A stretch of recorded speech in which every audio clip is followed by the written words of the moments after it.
Hello. Let's continue playing. Yeah, what was I supposed to do next? I don't remember clearly.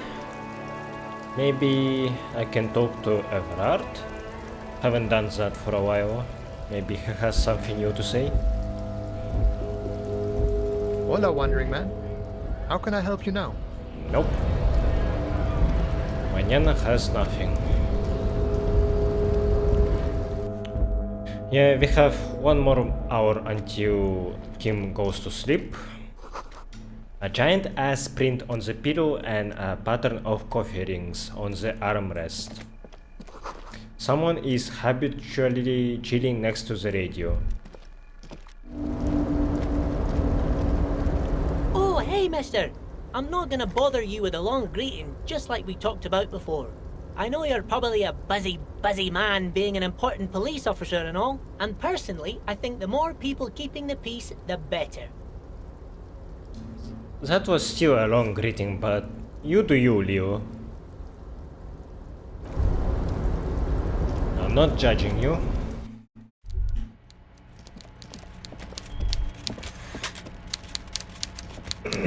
I wonder when we will see your Mr. twin. Dubois, every worker? He leans towards you, waiting for you to complete his sentence. A member of the board is a living god, is an organ in the great state organism of war, also looks just like me. For himself. Nothing suits me, so I'm gonna say just what he wants to hear. That's right, Mr. Dubois. I see the socialist democratic fervor now burns in your heart too. How can I help you today? Fuck. That wasn't a good thing to say. But I don't think it gave me +1 to communist, so I'm happy with that.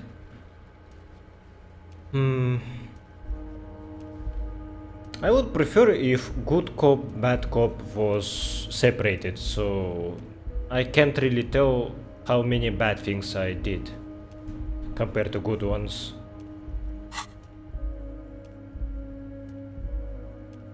I did it, Evrart. I turned it off. What? The shady brew. You told me to make it even shadier. I didn't. It had alcohol in it. Now there is no alcohol. Did I? Well done then, Harry.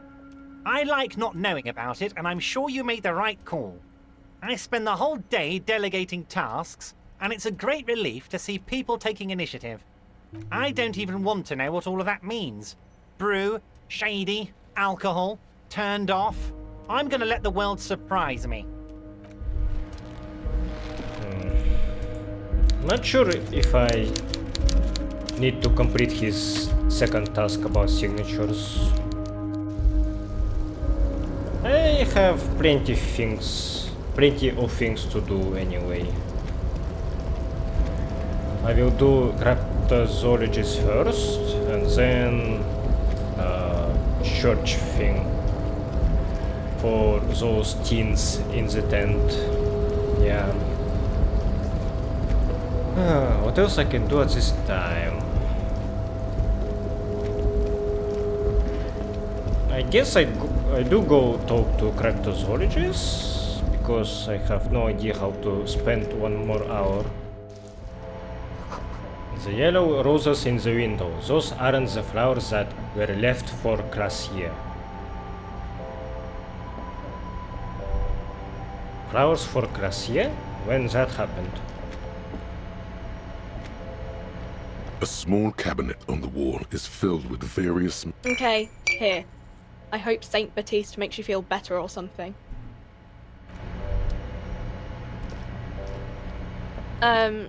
Is this about the...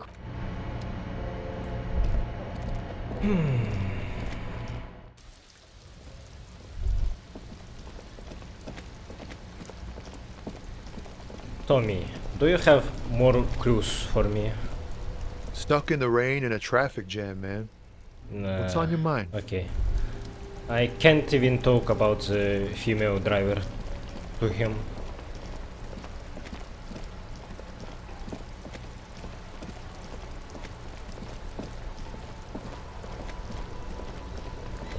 Oh, right. We have a dice maker, right? Haven't visited her in a while. Maybe I need to buy some dye from her, but not a lot of money currently. Maybe later. I wanted to focus on my... what was it? On my encyclopedia, yeah. Skill to get more money from my new foot. That's right.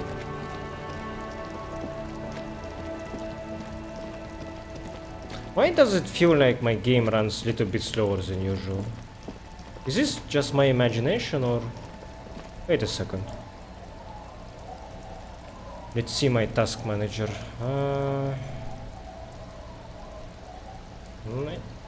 Well, it shouldn't be this bad. Maybe I'm just imagining it. Do I know a good spot for you or not? The waves are beginning to die down. Look at those little bastards. Simmer down. Simmer down, bastards. Okay, I do know a good spot now, but I'm not sure where that would be. You're back. Good. What can I help you with? Not an umbrella, I hope. I don't need one myself, you see. She pats her wet raincoat. I could use a coat like that, the rain is freezing. Sadly, I need this one myself. It's hydrophobic, repels water, almost magically. The company makes them for offshore platform personnel, very sturdy. What I can do for you is answer some questions. Nothing like talking to pass a rainy day. More lessons in basic reality? Glad to have been of assistance.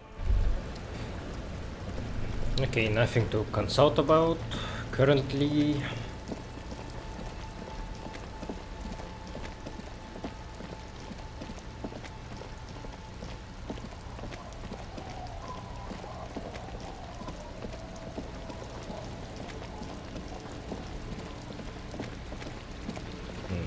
Sunday friend is gone, I think.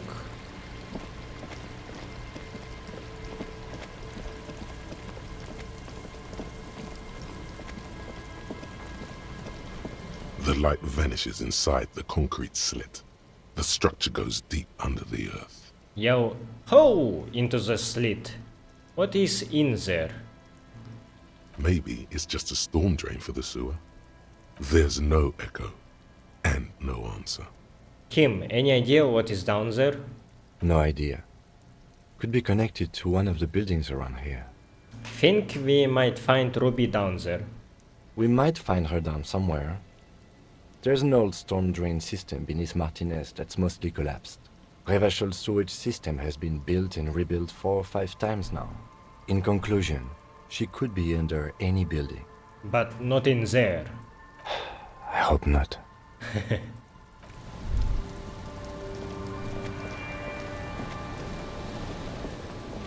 Okay, I think I went into a wrong direction, not where I wanted to go.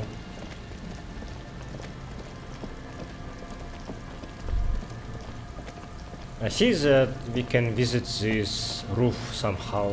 I wonder how we can climb there. You see a once bright mural towering above you. The signage has peeled off over the years, but you can still make out Feld Electrical R&D, a slogan used to intertwine with the loops.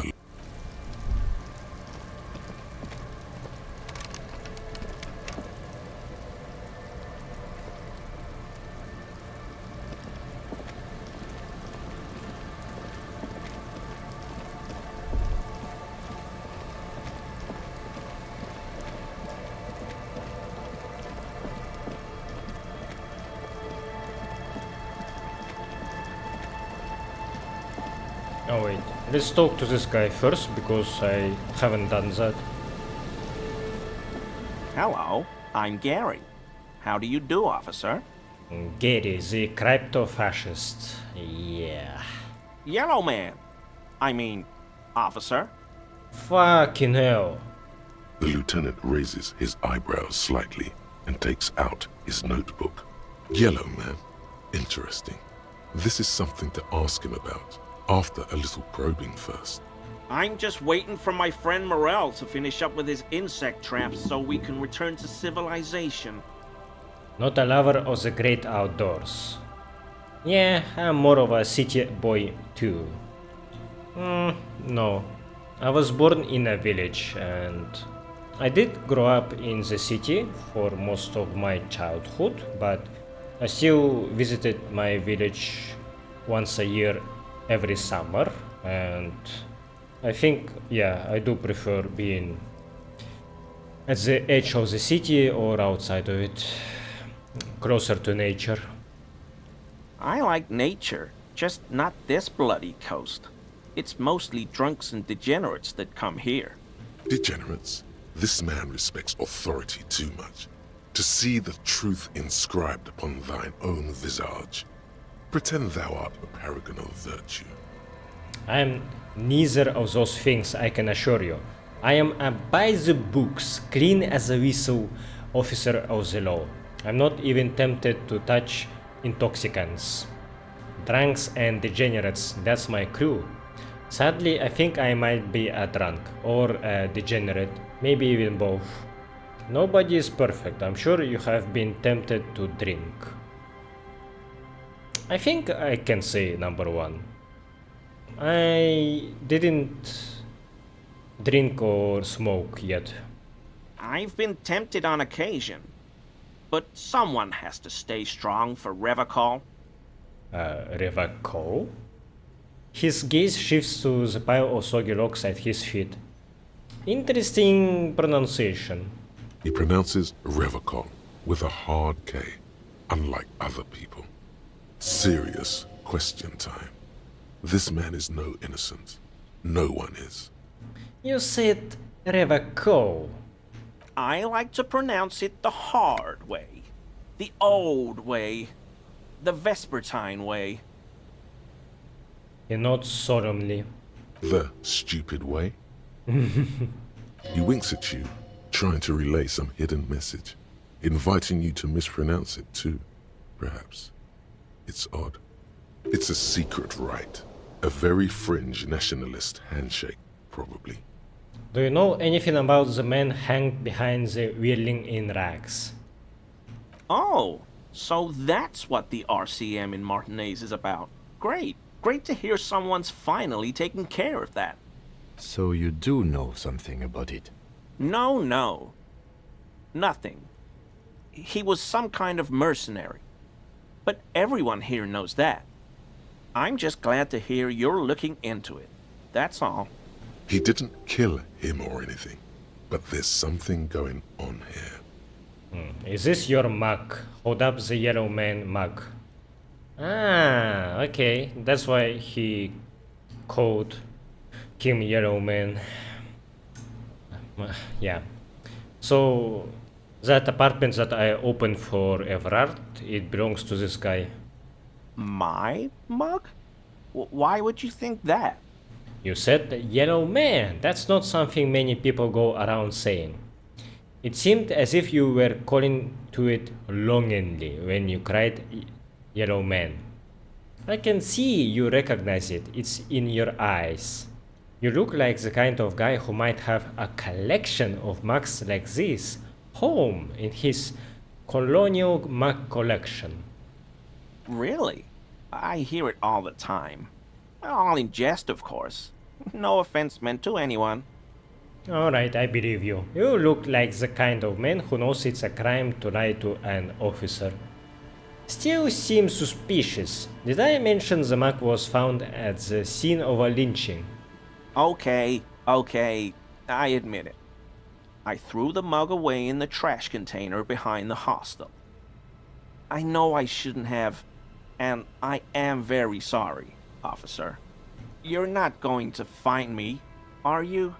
I am. Rip out a fine slip for 20 real, for 100 real, for 250 real, the maximum. Nah, Gary, I just want information. I do wanna find him.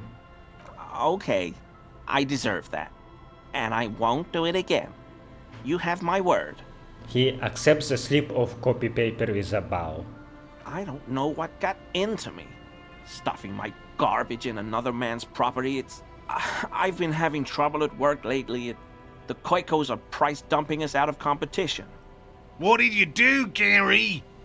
Nothing. Nothing. Just answering some questions. Helping out the law. How did you get into the trash container? I know a guy who works with the trash collection services, CS Municipal. He gave me a master key for the trash containers of Martinez. Why would you need to get into everyone's trash? So I can use the Whirling's trash compactor to store my own stuff. Garbage disposal is expensive as hell. The damn Bohemians run it like a mob. I'm sorry, okay? I thought I could cut costs. I shouldn't have. I shouldn't have disgraced myself. Disgraced? No need for the histrionic, sir. It was, after all, just a trash container. Kim is surprisingly calm about this racist. Gary, did you put the clothes of a murder victim, the man who was hanged behind the whirling in rags, into that trash container? Officer, please. Let me explain. It's not like that. Do? I was only cleaning up. I live right across the yard from where he was hanged, and I saw him stripped naked. All the clothes lying around in the yard, smelling. People are animals, you know? Okay, then what happened? Then I came out to clean up the rags because no one else would. I put them into the Whirling's trash, along with a broken mug, admittedly. He changes his mind mid-sentence. Okay. I was coming to throw the mug away, and, well, I threw the mug there and the clothes too. Right. It was just civic duty. The lieutenant remarks drolly. Exactly. That's exactly what it was. Civic duty. As he shifts uncomfortably, a series of clicks, like the clinking of glass beads against one another as they roll across a hardwood floor. You've heard this sound before, but where? That was kinda loud. What is that strange sound? What sound? Don't mess with me. I think you know what I'm talking about. That clinking I just heard when you moved. Really? He fans his arms out slowly, and this time his motions are soundless. There's lots of weird stuff out here in the reeds, though. Insects, trash. Could be the wind shifting some garbage nearby. What the fuck? Was that Coda Mama d'Aqua? You wouldn't know anything about the victim's missing armor, would you? Armor? No. I mean, yes. Of course. I know he was wearing armor, but I don't know anything about it. An infant could see he's not telling the truth, but he's too scared to admit more wrongdoing. Ah. Do you have his helmet or his chest armor? Let's move on for now. I hope I could help your investigation, in my small way. He's visibly relieved it's over. Does this mean you were in his apartment, admiring his colonial mug collection? Perhaps it would be interesting to tell him. Oof. Composure 1. Clinking sound, thinking about the armor. I saw hydro red dye. I wonder if I buy more dyes and maybe they will give me more buffs to my checks. Man, I hope you're not... Wait, what could be clinking?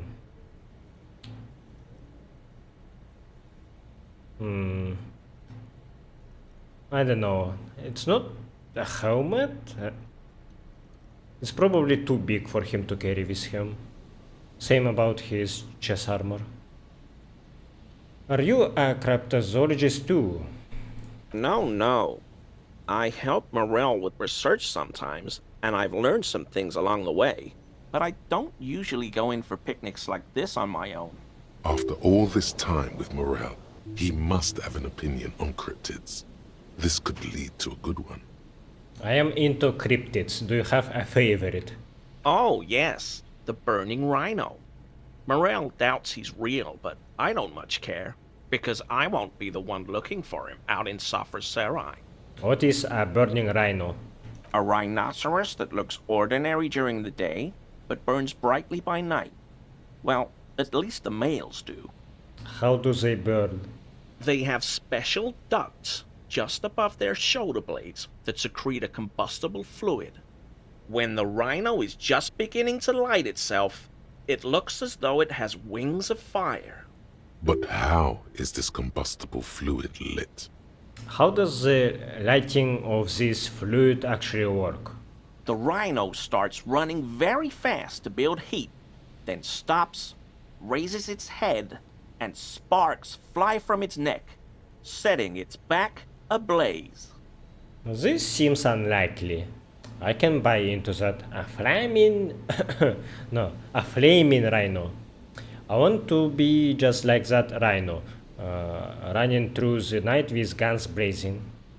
Yeah, well, Revacol used to be a flaming rhino once, a long time ago. That seems unlikely too, doesn't it? Super solid argument, Gary. Can't argue with that. Yeah, no idea what he means by Revachol being a rhino. Why only the males? The flames are not just for decoration. They are an integral part of the beast's mating behavior. How so? During the burning rhino's mating season, herds of male rhinos, all aflame, encircle herds of female rhinos, forming a fiery ring as they begin to copulate loudly. Local peasants call it the passion ring. They fear the rhinos, as perhaps they should. Anyway. The lieutenant sighs, without looking up from his notes. It's clear the burning rhino is dear to him on many levels, some even spiritual. Yeah, if an animal like that would really exist, I think it would be so easy to find it. So, yeah, I don't believe it exists for real. You were surprised to see my colleague, Lieutenant Kitsuragi. Not many Sealites here, or anywhere, other than Sail. I meant no offense, truly. Do you have a problem with Sealites? The lieutenant is a native of Revachol. Yes, what are they doing in that seal of theirs? Scheming? Oh, yes. Of course he is. I was just speaking about his connections. Let's change the subject, okay? Sounds like some conspiracy topic. You might be able to discuss it with him when the lieutenant isn't here, if you can remember it. So, unlike Measurehead, he will not talk about his ideals when someone is present that will not like that talk. So, Gary, you live nearby in an apartment in Martinez? Sure do, officer. His eyes narrow slightly. He's wondering where this is going. Have you found your door open lately? And you are a big man from Heimdallfan. Mr. Clare must be very angry with you. I think I broke into your apartment. I am very sorry. We will return to this later. For now, let me ask you something else. Okay, I think I will be straight with him because I wasn't happy that I have done Evrart's task. He didn't give me a good reward for that, and to nullify his task, I can just tell him what really happened, so Evrart will not be able to threaten Gary.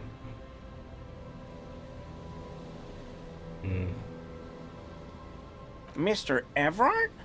The color drains from his face. Yes, he insisted that I open the door to your apartment. So you work for Evrart Clare? Officer, please tell him we're good.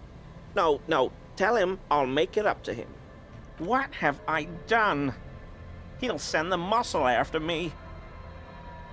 The man looks around, whispering. He makes sure no one hears you talk. Really, I don't even know what it was about. I just opened the door.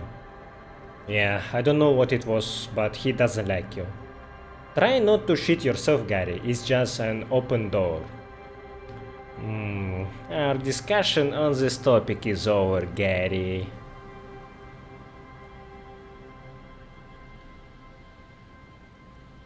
What could it be about? I probably talked too loud. In the whirling. About some theories I had. Whatever it is, I'm done with it. I won't do it again. If there's anything I can do to assist you, or the Union, just ask, okay? I'll try to help if I can. Maybe Evrart didn't like him talking about his fascist theories, so... as Titus told me, they don't like fascists here, and... yeah. Probably Gary gained some complaints from locals. This scared him proper. He's positively melting from fear. Has to prop himself up with a lot of anger to keep it together. The weather vane has turned. He cannot be unturned. He clearly liked his squirming. He may even have changed his mind about the whole door-opening operation. Ooh, my chances got much better now. +2 scared him this apartment. And +1 thinking about the armor. That's because of my Fairweather T500. Okay, cool. So I can put more points into composure if I fail this one.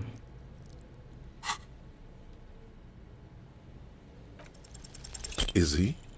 He's looking comfortable enough. Maybe it was just beads. Sounded like beads. But what kind of beads might a man like Gary be hiding beneath his clothes? Not safe for work, but I immediately thought about anal beads. Gary, are you cross-dressing by any chance? Oh, I didn't even read this option. Are you currently sporting some anal beads? You wouldn't be able to hear if you were wearing anal beads. Please excuse my colleague's humor. Working this murder case is taking a toll on us both. You don't quite have to answer that yet. What he means is, working on the case is taking a toll on you, and working with you is taking a toll on him.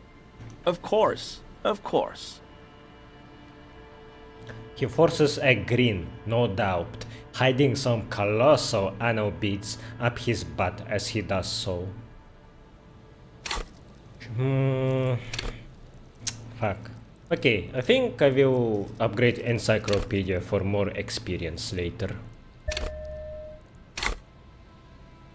Thank you for your cooperation.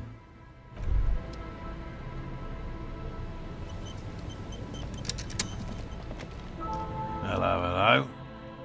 What can I do for you, officer? I'm looking for a suspect. Have you seen a woman with red hair who seemed to be on the run? I'm afraid not, officer. I've been busy digging around in the reeds for days, looking for signs of insect activity. I'm less interested in mammalian concerns, to be perfectly honest. The lieutenant takes a short note in his notebook, then gestures for you to proceed. Have you noticed anything off about your friend Gary? No. No, of course not. Why? Are you sure? Well, he's been a little unenthusiastic about the trip. More so than usual. That's understandable. He just wants to get home and warm up. He doesn't want to say it, but this is unusual. Gary's been to the jungle with him, to places way more challenging than the coast. Why so eager to go home? Tell me more about these traps. Well, they may not look impressive, but Lena designed them quite cleverly, so I'm sure they'll do the trick. He pronounced her name as Lena, not Lena. And in Russian and maybe other Slavic languages, yeah, it's Lena, not Lena. But I am already used for Lena. Every other character pronounce it like that. Lena designs the traps. Yes. He says with some pride. How do the traps work? Simple.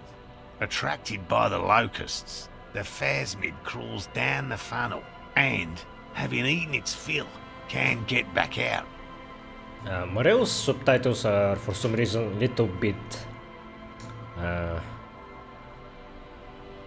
they are not fitting into my text box. That's the only issue that I saw. That only happens to Morell, not other characters. At least, that's the intention. The net isn't a perfect solution, but we didn't want to use anything that might damage the specimen's delicate exoskeleton. What are you using as bait? Locusts. Nearly all known phasmids are herbivores, of course. But we've hypothesized that the Insulindian phasmid might occasionally prey on other insects. Inside the traps, a number of locusts crawl and tumble over one another in a tiny, chittering swarm. A meat-eating stick insect? Does it pretend to be the reeds as part of its ambush behavior? This seems unlikely. A carnivorous stick insect seems unlikely. Thank you for your opinion. We have also included plant material in the traps to satiate your skepticism. What will you do if these traps don't work? They'll work, I assure you. The predatory hypothesis, using locusts as bait, accounts for the failure of previous efforts by other teams, which use plants. We have given this some thought. The traps do seem to be deftly and thoughtfully constructed. It's clear the cryptozoologist's wife knows what she's doing. Yes. What? How did you become a cryptozoologist? I've just always liked animals and puzzles. Searching for cryptids is a bit of both. So you're living your childhood dream out here? It's not child's play, just because I have to traipse through the mud every so often. His eyes narrow. I not just be a zoologist. Real animals are puzzling too.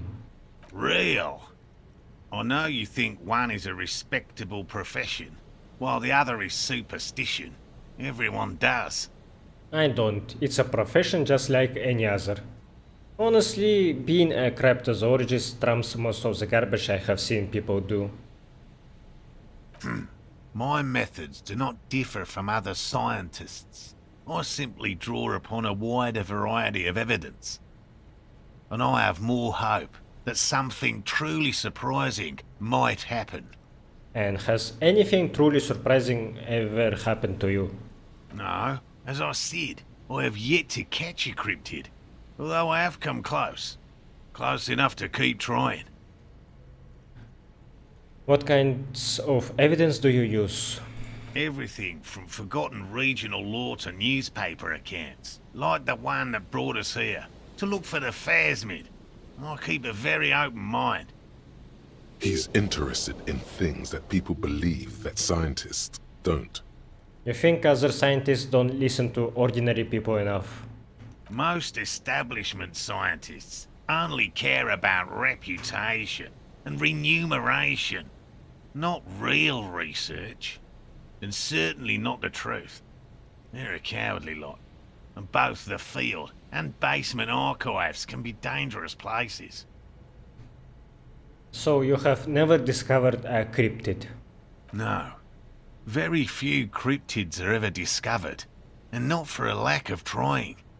To stay hidden is a cryptid's primary quality. It's even in the name, cryptid. So how many cryptids have been found?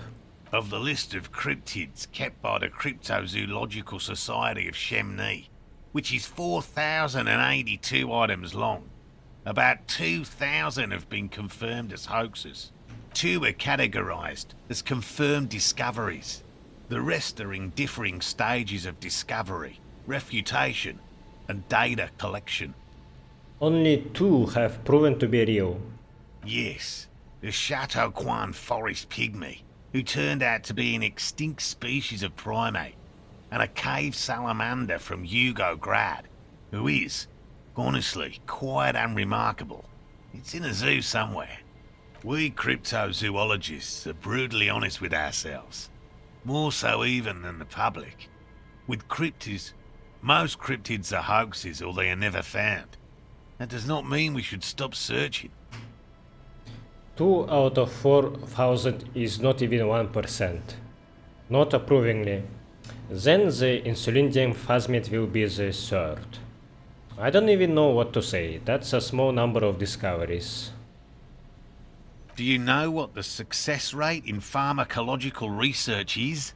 0.00003% of bioreactive agents have reproducibly beneficial effects. Yet science persists in the search for medicine, as we persist in our search for new species. He has clearly done his math on this. There is no surprising him or swaying his opinion. Thanks for explaining that. Now about something else. Yes? What if we check the traps for you? I didn't expect you to take such an interest in our work here, officer. He looks at you with obvious surprise. Cryptozoology and detective work are very similar. Chaos is my method. I am its scion. We are looking for someone hiding on this very coast. Looking for another thing may lead us to her. I am all in with this cryptid shit. I'm hooked. Why not? At least it will give us the excuse to look into a lot of reels. That it will. That it absolutely will. I hope you brought your good boots. Where are these traps? There are 4 in total. One is to the south, on this little peninsula, by the boathouses there. It's very near. Another we set in Land's End, to the northeast. It's behind a small sand dune there, on your way to the old radio tower, after the church.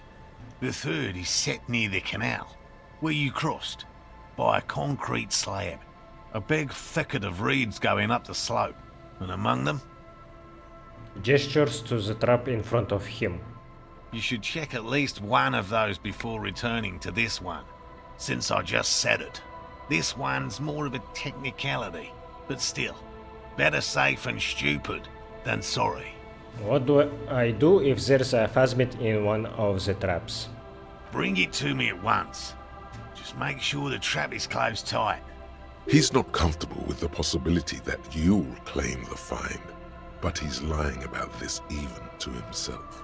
What if I encounter the phasmid in the wild? That's highly unlikely, officer. But in the event you do, I'll spray you with a pheromone mixture I developed. It's made of musk and research chemicals. The pheromone should attract the insect to you, or at least prevent it from bolting at the sight of you. It's quite potent. Will last you about a week. Huh. Lay it on me. Lay it on me. Thick. Present your armpit. I don't want this, thank you very much. What's funny is that I'm about to have a shower, so... Sure. He douses you with odd-smelling spray, a double helping as you present your other armpit, and then gives you a satisfied note. It's not so different from the putrefaction of the hanged man, actually. I hope you're not buying this. He dispenses it without letting you touch the canister, so it would be precious like holy water. It is precious. A single dose cost me 50 real to develop. Not that I expect you to understand self-financing one's own research. He looks at the lieutenant with disdain, then puts the spray back in his pocket. I'm ready, let's get to it. Right, which means you two can pack up and go back to the whirling. Whatever he thinks about this detour, it's clear that these men are exhausted and in need of assistance. Finally, someone's talking sense. Thank you for your help. Gary and I will start breaking down camp. If you have any more questions, now's the time to ask. We'll be gone once you get to it. If it's more cryptid-related business you want to discuss, you'll have time for that later too. But what if the information is vital? On the hunt. I'll get going. Alright, it's getting quite dark, so let's equip our flashlight.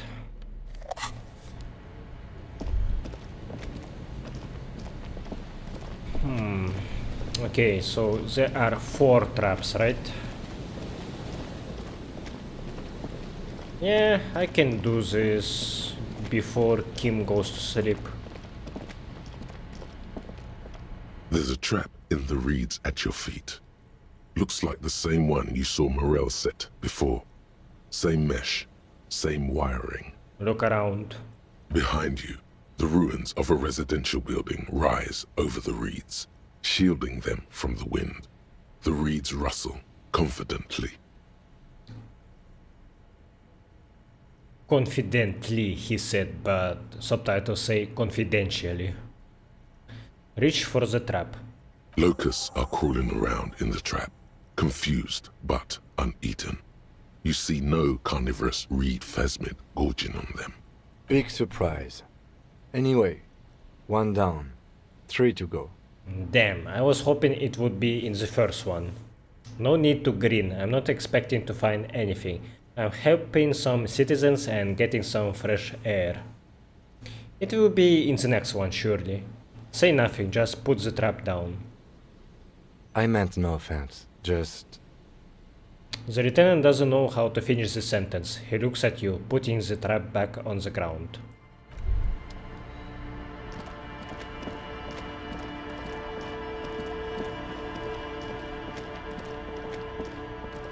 A row of ghostly shades facing a crumbling wall. With another 7 shades, a cold...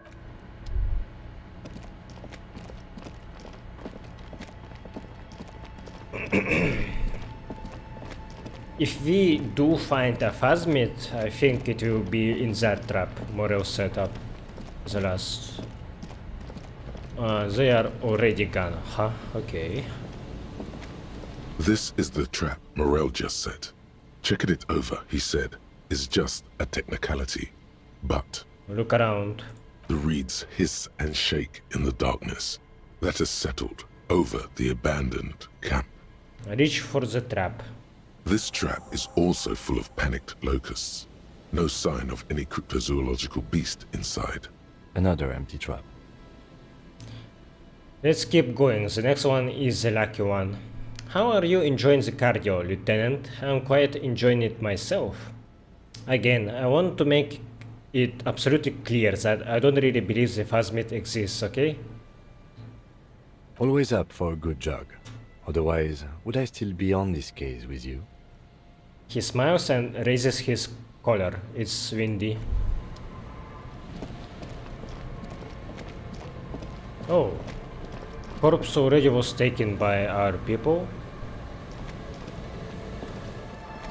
If that corpse was taken so quickly, I assume that it was our captain with his assistant that did that.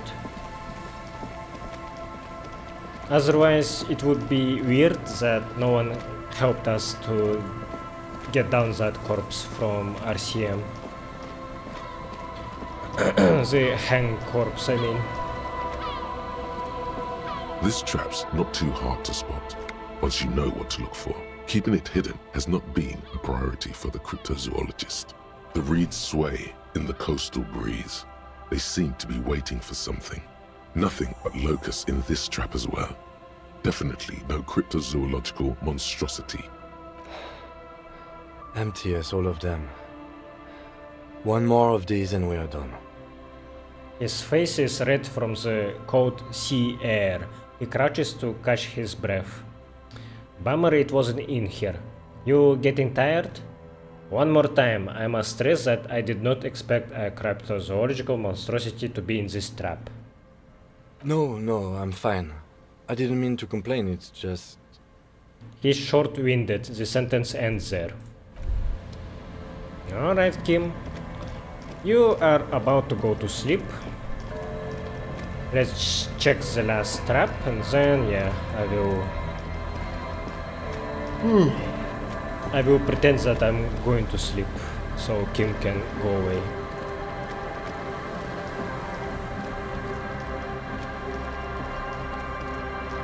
Maybe I can bother him in his sleep again and check if he says something new.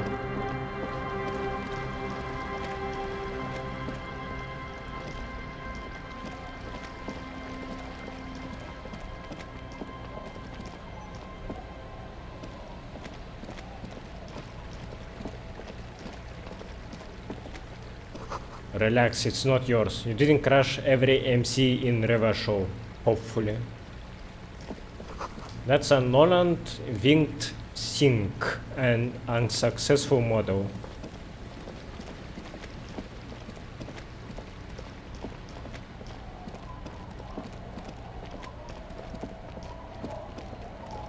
I could send you go to sleep right now, but I think I will miss out on some dialogue if I do. The last trap should be... oh, okay, see it.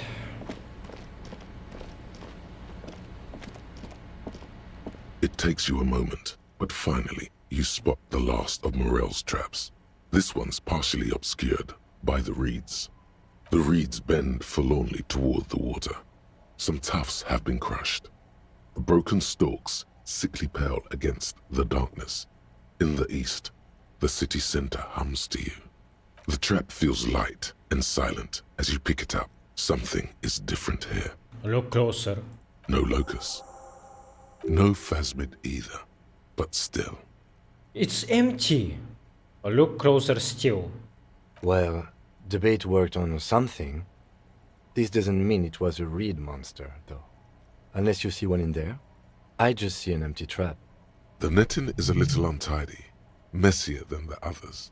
Like someone or something picked up the trap and shook it before dropping it back down on the ground. I do get the feeling that someone or something may have messed with the trap. But what if it was the phasmid? What if it ate them and got out? Yeah, it probably wasn't the phasmid, but still, Morell needs to know. You're right, but I still need to tell the cryptozoologists about this. You're right, this crypto research has been stupid.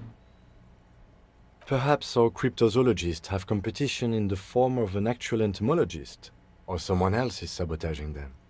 I could present more theories, but then I would be taking this on as a case, which I'm not. Okay, but after that we get back to our own assignments. We've done a thorough survey of the coast now.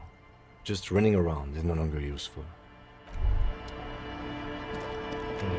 Alright, Kim, but you go to sleep now.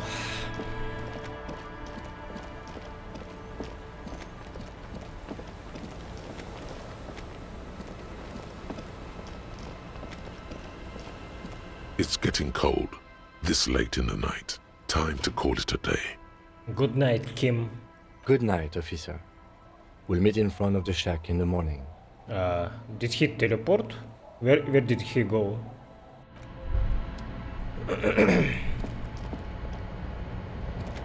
On the table, you see a bowl of water, a rough soap, and next to it, a small hand mirror. A straight razor soaks inside the wash basin. Wait, I could have washed myself here? Without paying to guard?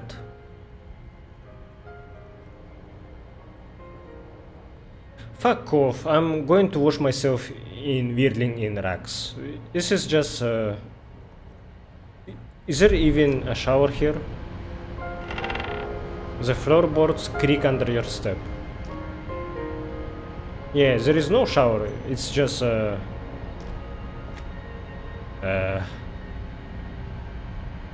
I don't know how to call this in English. On the table, you see a bowl of water, a rough soap. Your hand shakes so hard, you can't even muster up the courage to try. Maybe you're just too wild at heart. An old mirror hangs on the wall. You see the Man. I got one more try to shave myself and that sucks. I really wanted to do that. Not fan of Harry's appearance.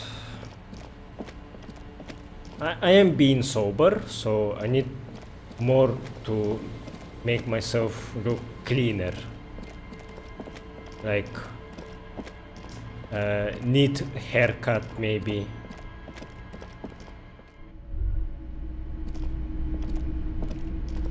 Wow, a very large red t-shirt with an impressive print stands out from the other garb. Oh yeah? Oh yeah, the print depicts a muscled man striding toward you, a giant sword in each hand, encircled by burning embers. Behind him is a cluster of cabins engulfed in flames. Beneath him are the words, Heimdall burning. Sniffs the t-shirt. Smells like worn cotton and a little old sweat there. Worn cotton with a side of flea market or trash bin. Sniffing is okay, but please don't try anything on. Can't have you leaving your photon emissions in the fabric of things you're not going to buy. You're not imagining it. Photon emissions? What is he talking about? How much are you selling this t-shirt for? 2 real. That's very cheap for a printed t-shirt that's still in pretty good shape. Couldn't you just give it to me for free then? That's unusually cheap, isn't it?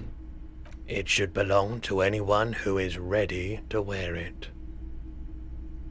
Cool, I will think about it. You should. +1 physical instrument, +1 shivers. -2 authority. Yeah, it will be useful. Welcome to Heimdall, officer. I think I missed dialogue on... I didn't say you got a rat t-shirt right here. Yeah.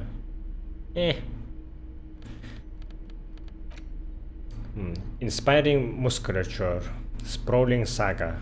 Too old for this shirt. The man from Heimdall is standing in front of a burning village, dual wielding his ever-present Zweihanders. His muscles look ready to burst out of the two-dimensional print and into your three-dimensional life.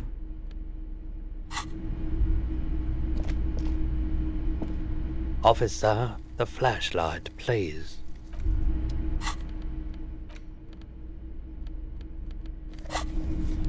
Hello, hello. Let me know if I can help you with anything.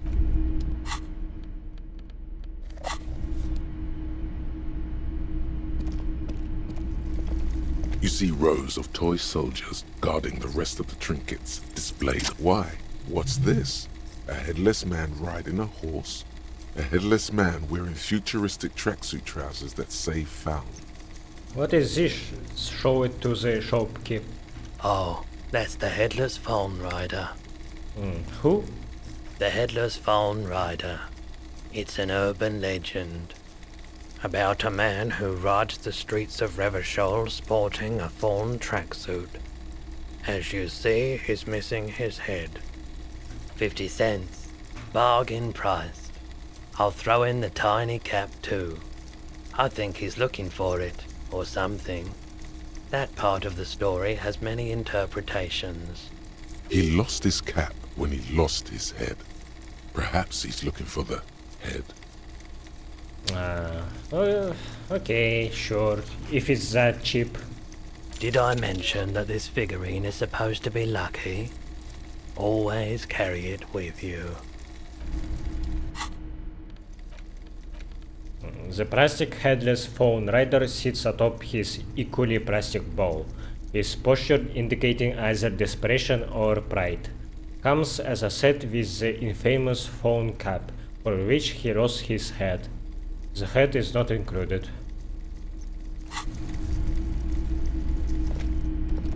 All the old boomboxes are there, blinking and waiting to whirl. All but one. Yours. A few bricks have fallen off, revealing a compartment behind the wall. It's too dark to see in. Where am I? Inside, a secret room infested with rats, spiders, and woodlice. Seems like an old weapons cache from the Revolutionary period. What does this mean, a rifle here? It means there are firearms, front loaders, still lying around Martinez. This would have been good in our case against Ruby for Titus. Too late for that now, but still might be useful down the road. Why does this talk like I have never been here before? This is a good find. Really justifies coming down here and looking around. Maybe it did that because I have no Kim right now with me. The bear's eyes are still glowing. The body is reluctant to let go of the boots, as though it were its last bit of dignity. Whatever you're planning to do, you need to do it before you catch pneumonia in the cold draft coming from deep inside the fridge. Pull on the left boot. It feels like the leg is going to come off along with the boot, but you're able to get the boot to move a centimeter or two. Pull on the right boot. It's not completely useless. You're able to reveal a little more of the putrid polymer sock beneath the boot. Just relax. This is easy. This is happening. See? The corpse doesn't care if you try to take his boots. He doesn't need them. He's probably glad to get rid of them. Adjust his sitting position first. He's too heavy to move by yourself. A great mass of dead muscles, with hoarfrost covering his milky eyes. Try to twist the boots off one by one. This is the right method. It takes some time, but eventually the boots come off, with nasty slices of polymer sock stuck to even bigger pieces of skin and rotting flesh. Take stock of the damage. Not good. Let's pin this on the bear. The ice bear tore up his legs with its claws. As for the boots, you can't possibly do anything with them until you've cleaned and disinfected them thoroughly. Yes, these absolutely need to be washed before. The stink is incredible. Really now. Boots with rotting flesh. Don't smell these boots. Better yet, don't even think about them, unless it's to think about how you're going to get them clean, that is. For now they are unsellable, unwearable, and just downright disgusting.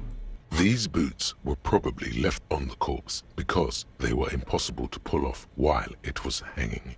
They're not exactly pleasant to look at right now, much less smell. Hopefully, you will know who they belonged to very soon. Will I ever be able to wear them? The size seems about right. Once you get the foul-smelling flesh gunk out. Isn't there a saying about walking in another man's shoes? You've seen too much to be that naive. Even if you don't remember it, you'll never know what it was like to be him.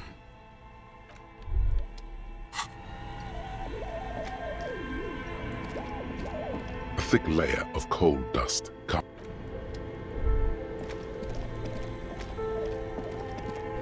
Okay, let's revisit the DCA later.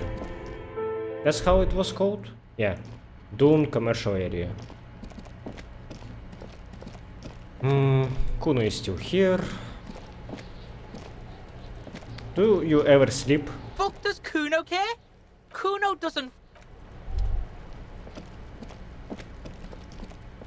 How many of phone merchandise you can gather? So I have a figurine, I can buy sneakers, I can buy pants. So for the full set, maybe I don't have a shirt and a jacket, maybe a hat.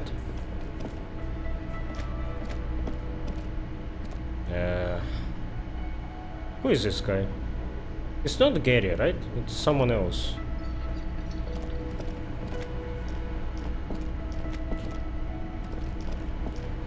I can mess with the borscht now that cook is gone.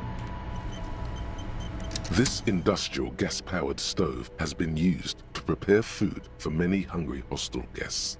There are several pots and pans on hand. Check out the cookware. A commercial pot draws your attention. It's very large, gigantic even. It could be used to make enough stew to feed an entire city, and also to boil a putrid pair of death boots. What the fuck? Far away, in the darkness of a makeshift morgue, behind Station 41's Lazarus, Dr. Nix Gottlieb cuts into the cold, dead feet of a murder victim. The veins are oddly black. He suspects a neurotoxin. Check out the cleaning supplies. There is a variety of soaps and bleaches in the cabinet to the left of the stove. There is also a bottle of white vinegar in the cabinet next to the fridge. It's bad with those boots. Don't be stingy now. Soap, that's exactly what I need. Pour lots of dish soap into the pot. The boots are really disgusting. Pour some dish soap and the bottle of white vinegar into the pot.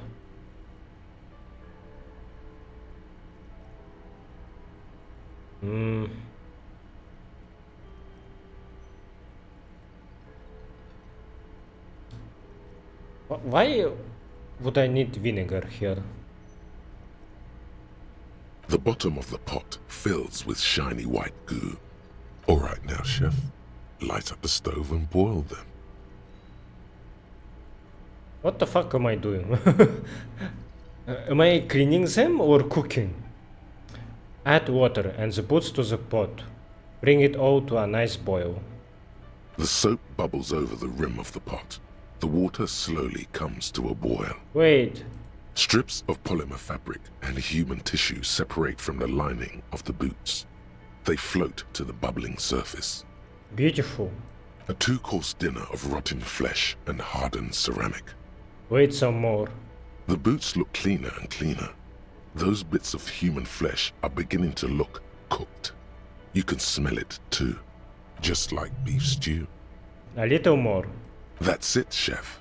The boots are as clean as they're going to get. Steam dense with the smell of strange meat disappears into the vent above the stove.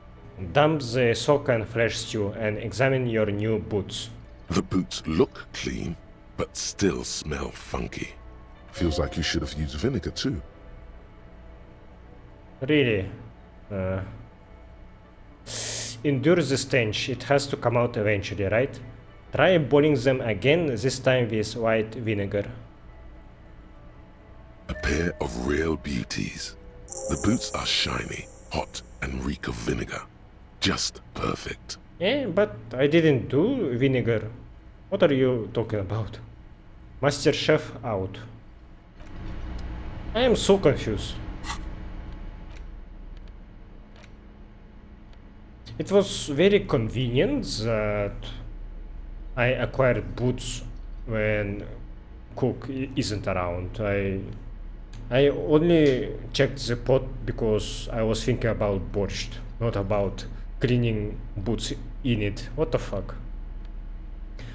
These greaves are light as feathers and just a tad too big for you, but don't let that bother you. With this on, you look like some kind of future warrior, and they will keep you safe if you accidentally shoot yourself in the foot. So worth it. Gives me -1 composure +2 authority. Put your foot down. Shoes too big to fill.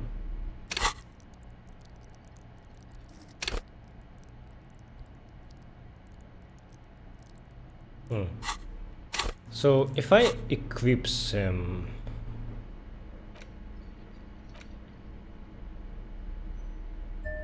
and then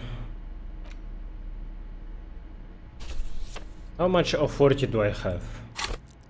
6. Okay, I doubt it will be enough for me to to win the eyebrow fight, but this will help. Yeah. Ooh, they look so ugly. I think I prefer my perception shoes for now, but Armored boots, yeah, they will be useful later.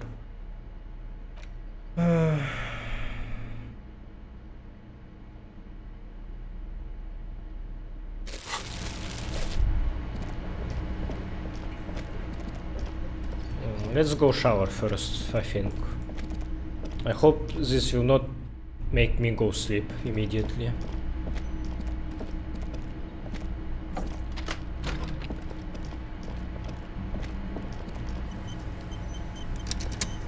This is not the cleanest bathtub in the world, but it's cleaner than you are right now. Ah, that soap scum smell. It smells like life, at least compared to you. I want to live forever with the corpse smell, memento mori and stuff. Run yourself a bath. The bathtub slowly fills with water. The water beckons. Undress, close your eyes and submerge. The water is only lukewarm, but still comforting, like amniotic fluid. A few beer cans are bobbing up and down along your flanks, like sad duckies. You feel nice and lonely, and so tired. Take the beer cans out. Now you are alone with your thoughts in the tub, but it's easier than being alone with your thoughts outside the tub. Imagine something. You see the corpse. You can still smell the cadaver on you. It's going to take more than one bath to get rid of that stench. Then, houses along a narrow street. A video rental. Darkness on the planet's curvature. Linger in the tub a little. Your fingers grow pale and are covered with tiny whirls as the water cools. Get out. The waterline recedes as you stand. You are cold now. Your clothes stick to your still moist skin.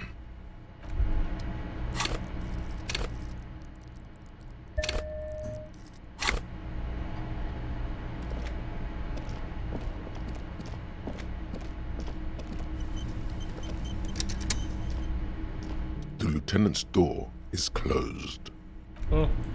I can't bother him anymore. Cool. I do like that. This medicine cabinet is pill bottles wrapped nacra.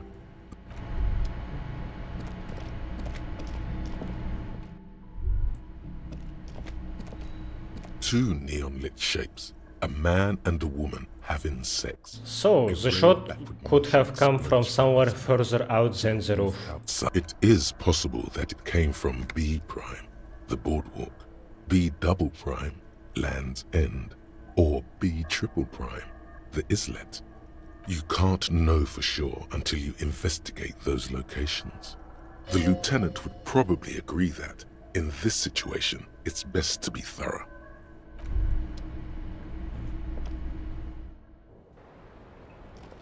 Huh, Gracia isn't here anymore. Where is she sleeping if she's not here? What the fuck?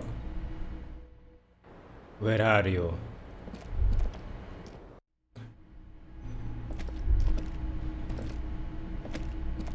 You clearly see foot. Interesting.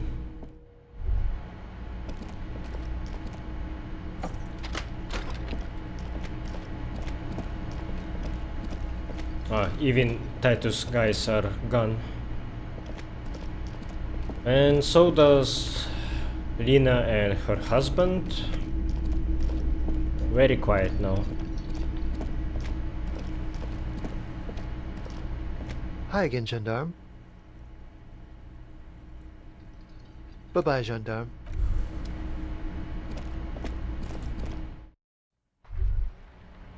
Alright. What can I do at this night now? Read ledger case.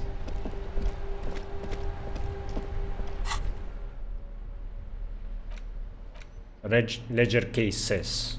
Case files. It's the ledger you found in the It takes about half an hour to piece one. The square bullet hole murders. It would be very interesting to read about these, wouldn't it? I mean, there seems to be a square-shaped entry wound in the victim's forehead. She's been sitting there for weeks, on her rocking chair, with a square hole in her skull, staring at the wall. her mouth agape. But That's all you got. From the half hour you spent piecing it together, all you know is the entry wound was square-shaped. You never found the bullet. And then another body showed up, also with a square hole in his forehead. a sequence killer. Who knows? Those pages are missing. What next? Don't worry. One day you may still catch the man with the square gun. The couch in an unexpected location. Some assholes brought their couch outside and hung out on it. In the middle of the street, on the roof, on the hillside by the motorway. You know, at an unexpected location. They were young, and they thought they looked cool on it. They looked really cool, like models. They looked really cool, like a rock band. They actually looked like assholes. Insufferable dicks. Young people are the worst. So anyway, you got a complaint about the damn sofa, or couch, or whatever it is. They were leaving it out in all these unexpected and whimsical locations. They took it to where they also took photos of themselves on it, and smoked cigarettes, and drank coffee because they felt it's intellectual. Cigarette butts, coffee cups, stupid couch. You had to clean it all up, and you did. So congratulations to you. Case solved. Did I ever catch those guys? No, you didn't have time for that. These notes show that you have what is called a real goddamn job. You don't have time to be chasing down the couch assholes. You have a real job to do. What next? Murder at the hookah parlor. Murder. Tum at the hookah parlor was a case originally assigned to an officer called Joseph Mills, who is now dead, of circumstances completely unconnected to murder at the hookah parlor. Wait, how? Beaten to death by a throng of Villalobos gang members when him and his partner J.M., only initials mentioned, answered a call one night. It's a sad story, and it isn't really represented in your case files. Stop stalling and get to the murder at the hookah parlor. Right, on with the murder. Joseph Mills was on this case that he just couldn't solve, was doing it solo, said it was a real nutcracker, a real brain twister, was on it for, like, a month.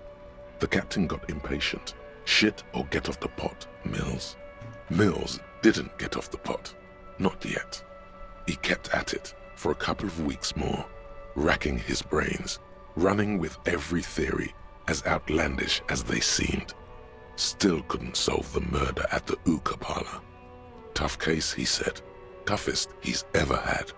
Wait, was Joseph Mills a good cop? No, he was awful. Awful sense of humor, too. The worst jokes you've ever heard. Really rapey. Still, he'd been on it for months now. Said it was the final case. Said it was uncrackable. That murderer vanished into thin air. That goddamn hookah parlor was all he talked about. Go on. Okay, so the case is handed to you because Mills isn't getting anywhere, and you look into it. Here's the setup. A young man is found dead in a hookah parlor.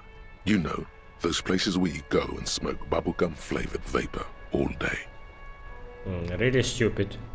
Yeah, so anyway, young man in his 20s found with his skull busted open, right on the floor of the hookah parlor, in the middle of the day.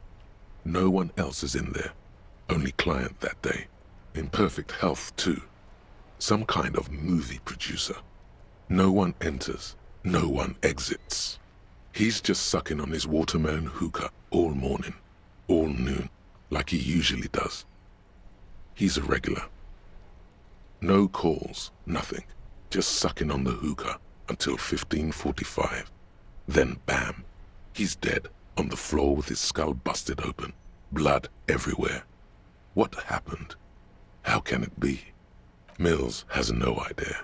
Invisible assassin, movie deal gone sour. Girl at the counter did it. Nothing fits. Eerie. Man just dropped dead. So you go to the parlor. You see cushions around the table. Tables low, heavy, really sharp edge. He sucked hookah, stood up, passed out, hit his head on the table and died? See? You can't even read the thing without solving it. Yeah, it was that. Turns out hookah does do something. It turns off your brain's oxygen supply, and you don't notice it until you get up to go to the bathroom. And what was he doing there for 6 hours? Smoking hookah. Didn't you hear? I don't know. Trying to come up with a movie script, maybe. Anyway, that was Murder at the Hookah Parlor. Joseph Mills wasn't a good detective, and about 30 minutes has passed piecing it together. Next. That's it. Not much has changed in the meanwhile.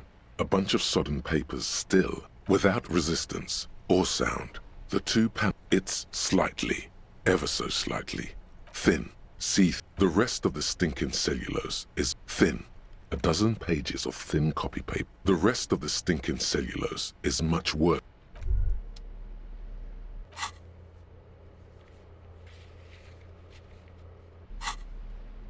What the fuck? Oh, okay. Date of birth generator. You were born in the year 07. In the last year of the commune of Revachol, right before it fell, in the old military hospital on the ground floor, where people usually came to die during a snowstorm. The revolution had about 1 year left to go, and the fires were still burning bright. There were explosions in the blizzard. This was 44 years ago. You are 44 years old. The bloating might never leave your face, but beneath it, you still have some years. You still have some hope. Okay, so I wasn't 55 or anything. I think I guessed 45 when I was asking Gracia. So yeah, it was close. Learning cap for logic raised to 4, -1 difficulty to all physique passives. Okay, that's pretty good actually. Yeah. Not bad. Very nice. Yeah, and my physique is trash, so I need any help I can get for it. Okay. What else I can do? Maybe read a book? Do I even have one?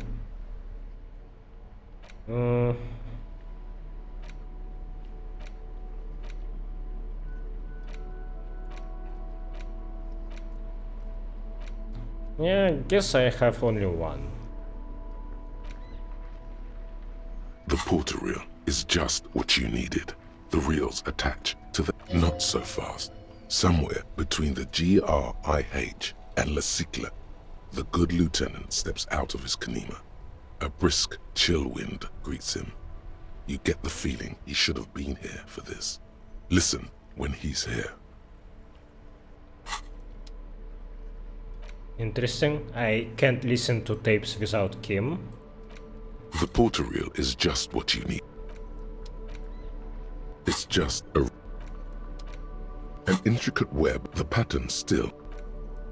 I'm just checking if I can get new information from old items. The note is there it is again. The worn map features the patchwork. Your finger moves, finally. For more detailed view. A police badge on which you see the photo of a man. The bullet is still the jacket of the bullet. You can just... What's interesting about the bullet thus far? It's a jacketed bullet close to 5 millimeters in diameter. A jacketed bullet, which would have been shot from a military-grade breech-loading rifle, not from a muzzle loader like those typically found on the streets of Martinaise. Very interesting. You have an unusual military-grade bullet in your hand. Now all you need is to find a gun that could fire it.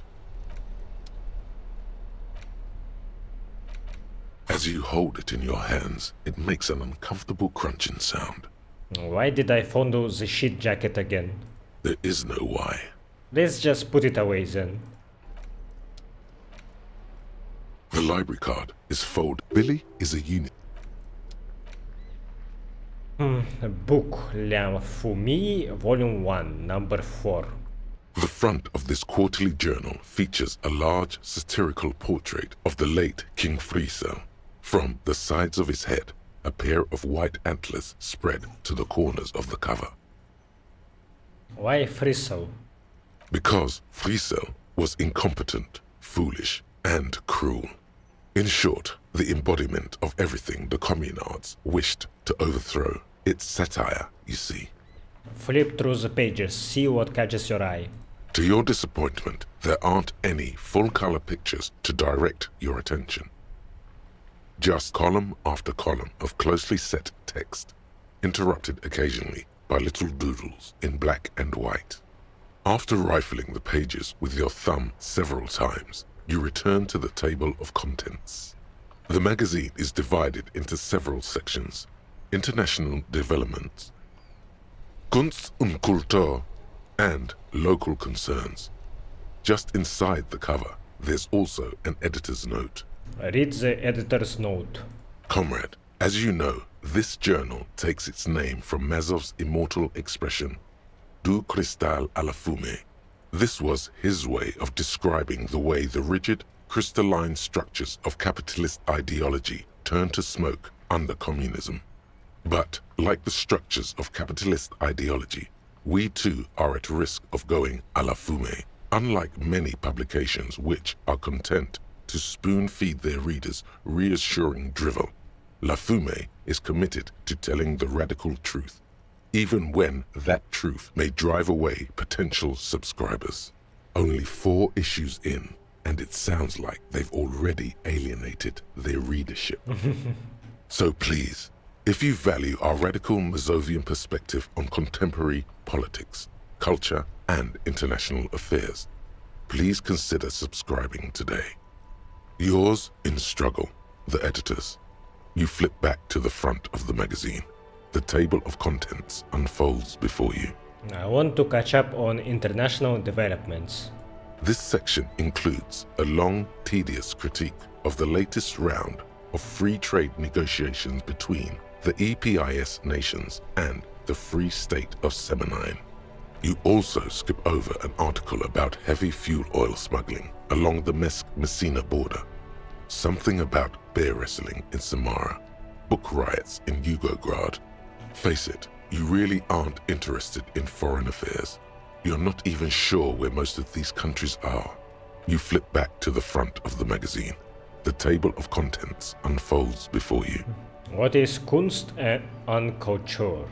It takes a moment, but gradually it dawns on you that Kunst und Kultur must mean arts and culture. Why they decided to title this one section in Volda is beyond you. It evokes a sense of recognition and fellowship among those privileged enough to understand. As you leaf through this section, you come across several reviews of recent radio plays, as well as a brief artist spotlight featuring a local artist identified only as CS. The main feature, though, is a long essay titled Tip Top Tournée, a critical Mazovian perspective. The Tip Top Tournée is an inter-Isolari racing series, mostly known for its high speeds, ludicrous sponsorship deals, and high death toll. In Revachol, it's held quadrennially on the prestigious Zero Carousel racing circuit. Read the profile of CS. This so-called artist spotlight is really just a brief Q&A, made all the briefer by the subject's evident hostility to her interviewer. Alright, let's see what these communists have to say about Tip Top. You think you're settling in for a relaxing recap of the most recent season, maybe sprinkled with some nice anecdotes about a few of the more colorful drivers. Instead, you find yourself skimming a 10,000-word feature about all the politically problematic aspects of Tip Top Tournée. Wait, what is wrong with Tip Top? Where to even start? For one, there's the crass commercialism of its sponsorships. And then there's the practically criminal emphasis on deadly motor crashes. So, all of it, basically. Hang on, who wrote this stuff? Oddly enough, this article has 2 bylines. Nasteb Encolada Bernal and Exilus Buka. There's no way those are real names. Wait, why aren't they real names? Have you ever met anyone named Exilus? Come on, they're plainly pseudonyms. More than that, they're likely anagrams. What is so bad about sponsorships? Under capitalism, the article says, every pursuit has its price. Every pleasure, even one as elemental as the joy of racing others around a track, is reduced to an advertising opportunity. Thus, the so-called tournée becomes a competition between increasingly meaningless brand signifiers. Your discount laundry detergent racing against a pack of Astra cigarettes, or even a fritter. Right, but then you get to see them crash. And that precisely is what's problematic about it. Were it not for the promise of random, spectacular violence, audiences would quickly lose interest. At the end of the day, it's the destruction of these 750,000 real races that you're really watching for. No, I'm pretty sure I like it for the racing. Sure, you think that, but subconsciously, it's the visions of brand names being engulfed in flames that you crave. It's the stilted language and overconfident tone that's the real giveaway here. You're almost certainly reading a recycled university essay, one that could probably use some edits. Take out your pen. I'm just going to make a few quick changes.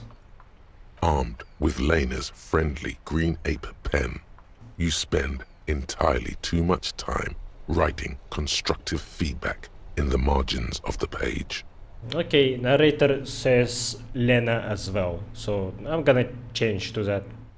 By the time you're finished, the original article is nearly illegible. You flip back to the front of the magazine. The table of contents unfolds before you. Let's see what they mean by local concerns. Unsurprisingly, much of this section is taken up with articles declaring unqualified support for the dockworkers' strike. You skim the headlines. Paint the harbor red and white. Martinez tames the wild pines. A city in revolt. First we take Martinez, then we take La Delta. Finally, there's a brief article by the writer, G. Martin, accusing the owner of the Capeside apartments of illegally attempting to evict certain communist tenants simply for not having paid their rent. Damn communists should have killed the lot of them when they had the chance. If it weren't for the wild pines, all those moochers would be out of a job. Charging rent just to live somewhere is pretty outrageous. Wouldn't it be better for everyone if labor and capital could reach some reasonable accommodation? Why should I care? This doesn't have anything to do with me. The eternal problem, according to G. Martin, is that under capitalism, the worker is rendered incapable of perceiving their own agency or lack thereof. Thus, they tend to experience their own oppression as though it were happening to somebody else. Is that true? Have you felt estranged from your own self recently? You flip back to the front of the magazine. The table of contents unfolds before you. Okay, I don't think I got very useful information from that, but it gave me plenty of experience, so I will think about buying other books as well, just to read them during nights. Yeah. And it skipped a lot of time. It's already 2 AM. Holy shit. Yeah. So I think I have nothing else to do. So I finally will start day 5, which is very good. Also, should I maybe equip my glasses But they give -1 perception. That's not good. Yeah. I will not rely on them. Maybe what I should do... Do I have better glasses? Not this one. Definitely not. Okay. Not a fan of any glasses. Besides this one that gives me +1 to visual calculus. Wow, you're still awake at this hour? Waves are beginning to die down. Look at those little bastards. Simmer down. Should I try this?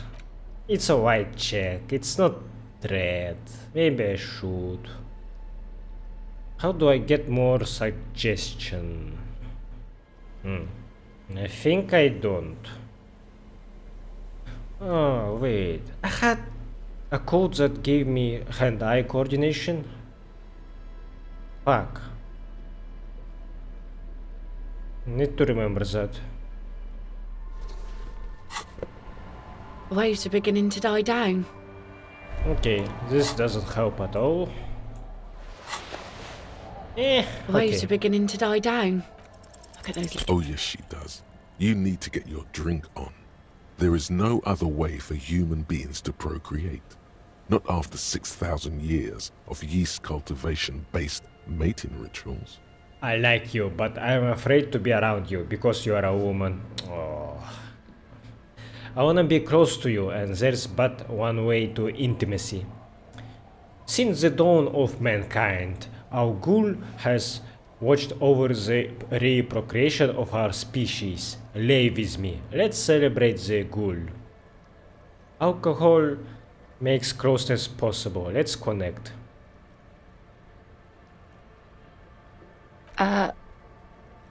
What? Drunk date. Tap on your throat. All we need is booze. The rest will follow.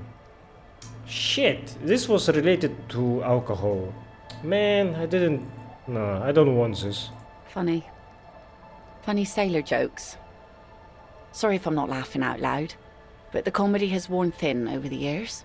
Great. Now you reminded her of the husband. It's okay. She just hasn't figured out how these things work between the sexes. Keep at it. She'll come around.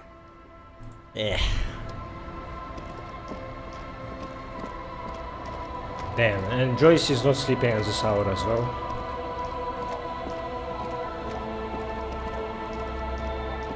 Maybe Ruby is hiding at this house that is locked. It's getting cold.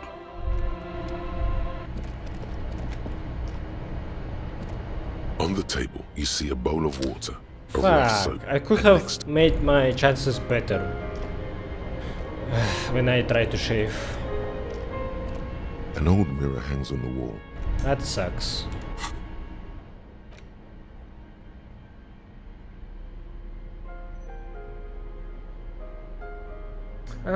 This also gives me +1 suggestion.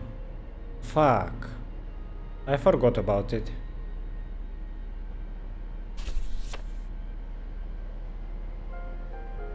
Well, I guess I'm not gonna seduce her anyway, because this means that I will drink with her, which I really don't want.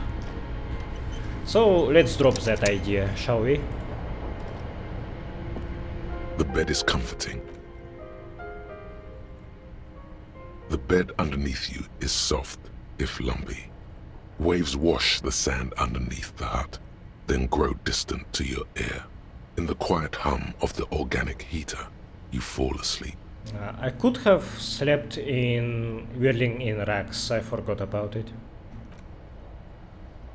No matter, I was closer. Like a deftly cast fishing net, sleep pulls you out of the world and into its dark shore. The rough mesh chafes, tightening around you. digs into your brain. Great. This is gonna be really chill. Dark Shore my ass. I know what this is. Yeah, just let me sleep. How have things been going for you out there? Helped anyone lately? Saved anyone lately? Murdered anyone lately? This bastard isn't even listening to you. Because you know you are a murderer. A disco music listening psycho killer who offs poor people. And then forgets about it. Yeah, I want to know who exactly Harrier killed. I know that he made a guy an invalid, beating him with the ledger. And that was nasty, yeah. I do not approve of that. Even if that guy was an asswipe. I don't care, that doesn't scare me. Okay, so I am a murderer and that's bad. Shut up, I just want to sleep. Hear that? He doesn't even flinch. Iceman doesn't care about killing people. That's nothing to him. Blackwater, under the bridge. The thing he's really scared of is much, much worse than that. Why are you doing this? I just want to sleep. I can almost see the dark. We're trying to help you. All these processes, these tortures, voices and tremors are all just distractions, flares and countermeasures to keep you from the last dream. The worst of them all. The last dream. The last dream will be total annihilation. Cinders peeling off the fuselage. We won't be there to help you anymore, Harry. We will be dormant. You will be naked and alone. And the air will smell of apricots. Her face forms in summertime. I don't want to anymore. I don't want to think either one of those things. Oh, but you will. You're already going there. Slipping. How long can we keep you from the precipice? One more dream? 2 max, baby. Then it's of hell. An ancient sadness, brother. 10,000 years later, in front of the video rental, there is a warm breath on your face again. Everything is okay again. Everything is so okay. I can't wait. I can't wait. It doesn't sound like it will be okay. Your eyelids flutter open for a moment. When you close them again, you sense the light of the room around you. You're back. In 2 seconds, the alarm will ring. The last thought in your head before waking is, you need to go to the church. And why is that? Open your eyes. Inland Empire implies that side task of those teens in the tent is important to us, to our character development, perhaps.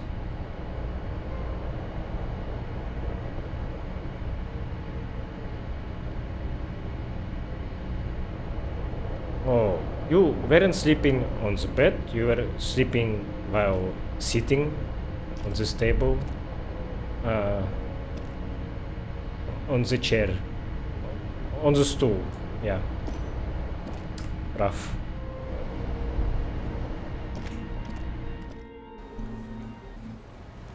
Hey, Kim. Yes? Alright, let's try this Eyebrow fight again. I need my maximum of 40. Huh. Why did it make this sound?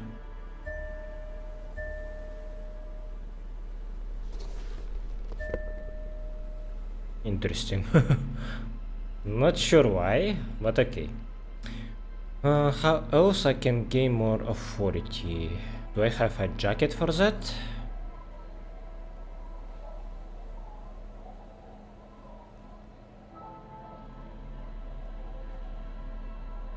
Not really.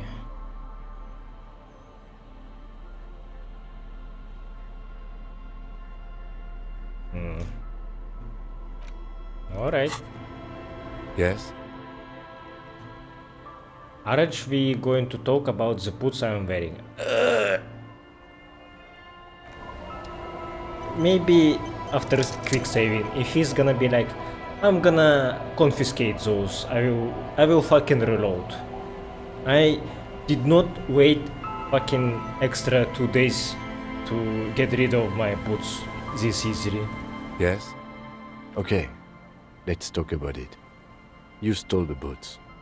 He looks at the gleaming technological footwear you're sporting. Well, I was wearing the gloves for like 3 days already, come on. Congratulations. That must have taken an enormous concerted effort, considerable ingenuity and timing. Now I'm going to report you and you are going to go to jail. Lie. Lie to get out of it. You are? Please don't, I was just... These are not the same boots. I liked them so much I went and bought myself a pair. He will not believe in that, he knows that I'm broke. You're joking. Am I? Anyway, did you want something related to police work? I don't care about your insane theft, the lieutenant thinks, and looks away from the boots. Just know, if anyone asks me, I will snitch on you. What about me? No. Your brain sends the signal to your lips, but they refuse the order. The eyebrow is exercising. Something the matter? This guy's got authority. Nothing. If the fortunately, he is a committed officer. The lieutenant relaxes his eyebrow. Oh, music is very loud for some reason. Control. Good. Ah, come on. Why is it so loud? Okay, I don't have enough of 40 and it was 6.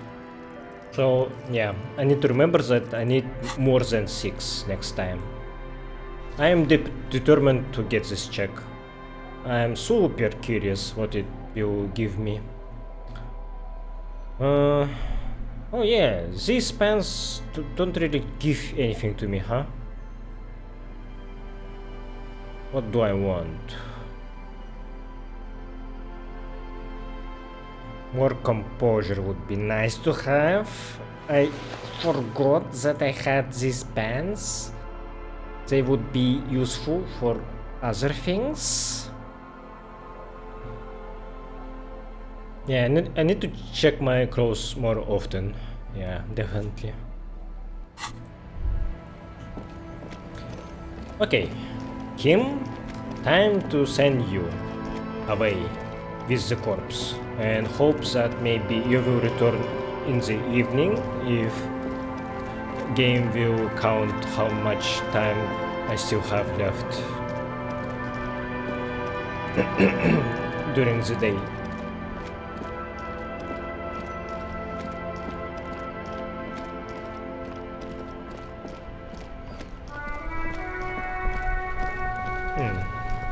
Who are you? Officer. Oh. Care to play a game with the lonely old man?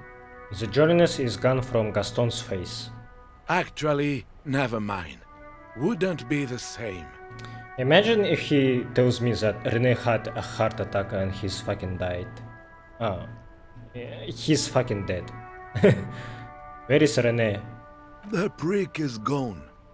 I can barely believe it, but he's really gone. What the fuck? I didn't get his conversation fully. I had a check that I couldn't get from him.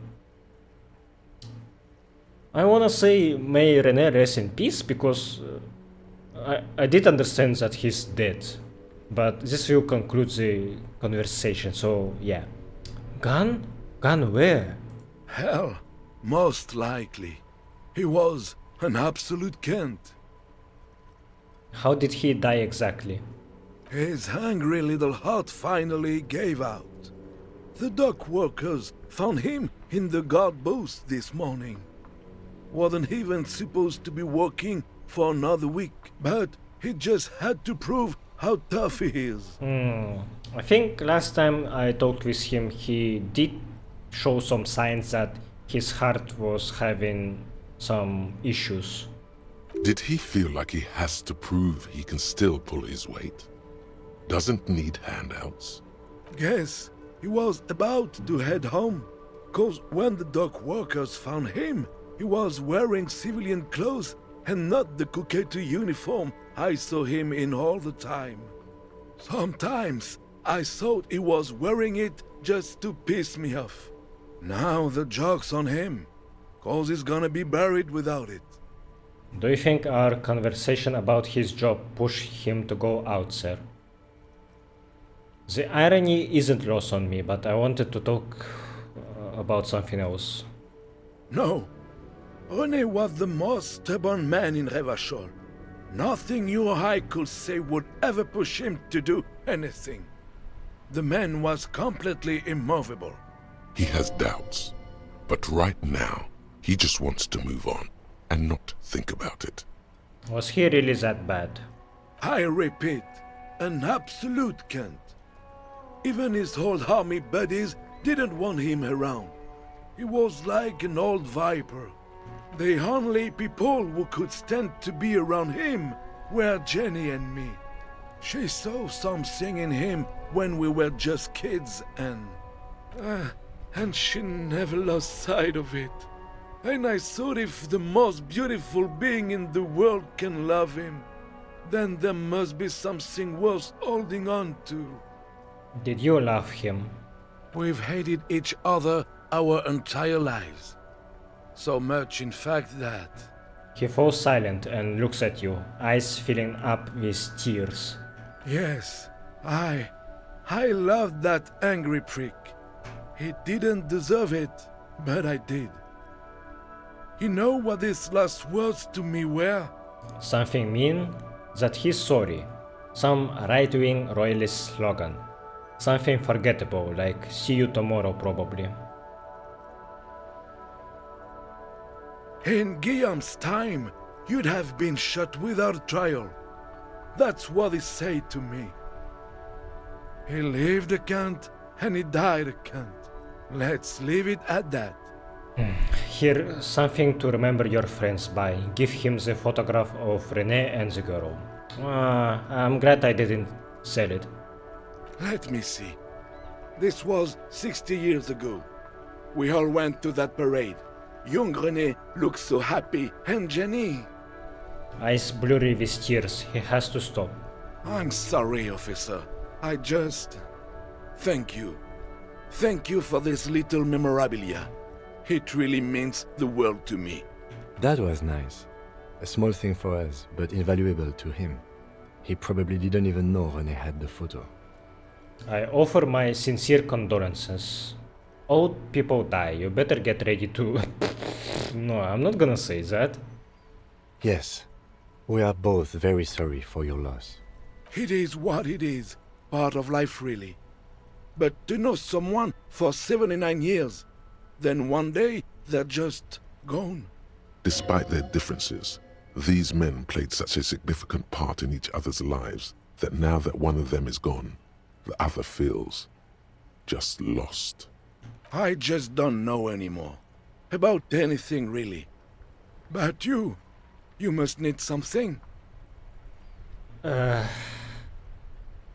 want to go over a few more things about Rene, if that's okay. Yes. What about Rene? Okay. Yes. It is. Despite the... I just don't know anymore. Alright, that's it. Yeah, I can use Kinema to call that library, right? But it probably isn't open right now. The library card is Billy is a unisex name. Whoever owns this card, most of these, if lost, please return the card. From 9 AM. Shit. I need to waste time until it's 9 AM. Okay, but Rene still had that photo after 6 years, so there's definitely something kind inside of him that he tried to hide. He wasn't that bad. The Coppernado is back. What do you want? Did you guys check that secret route or not? Yeah. What? I guess not.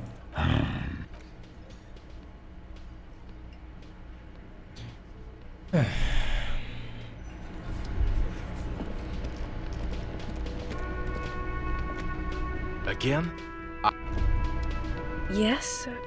What is it?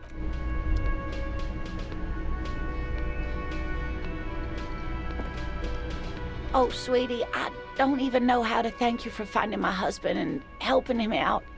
I hope we haven't been too much trouble for you. Just doing my job, ma'am. It was a truly epic, long-distance trek. It was just on my way while I was working the case. I am basically also a cryptozoologist now. Here, I want to give you a small token of my gratitude. It's a tie, Mexican origin. The pin is an antique, quite special.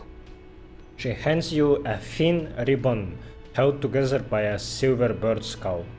The little silvery knob holding the tie together feels warm in your hand. It's in the shape of an avian skull with 8 eyes. You could ask her about this when you get the time. It's probably a cryptid, but the phasmid, of course, is more important. Of course, dear. Is there a particular cryptid that you're interested in learning about? Is this bird a cryptid? Point to the tie she gave you. No. It's the cryptid. Okay, what is this bird? The 8-eyed teratorn, the largest flying avian ever discovered, with a wingspan of 11.5 meters. It was thought to have gone extinct 3,500 years ago. Some even doubted the fossils were real. A mutation, they said. Until... Mutation? All of evolution is a mutation. I can somewhat agree with that. Until it was sighted by renowned Gotvaldian explorer and naturalist Uwe Plattenkalk in 21.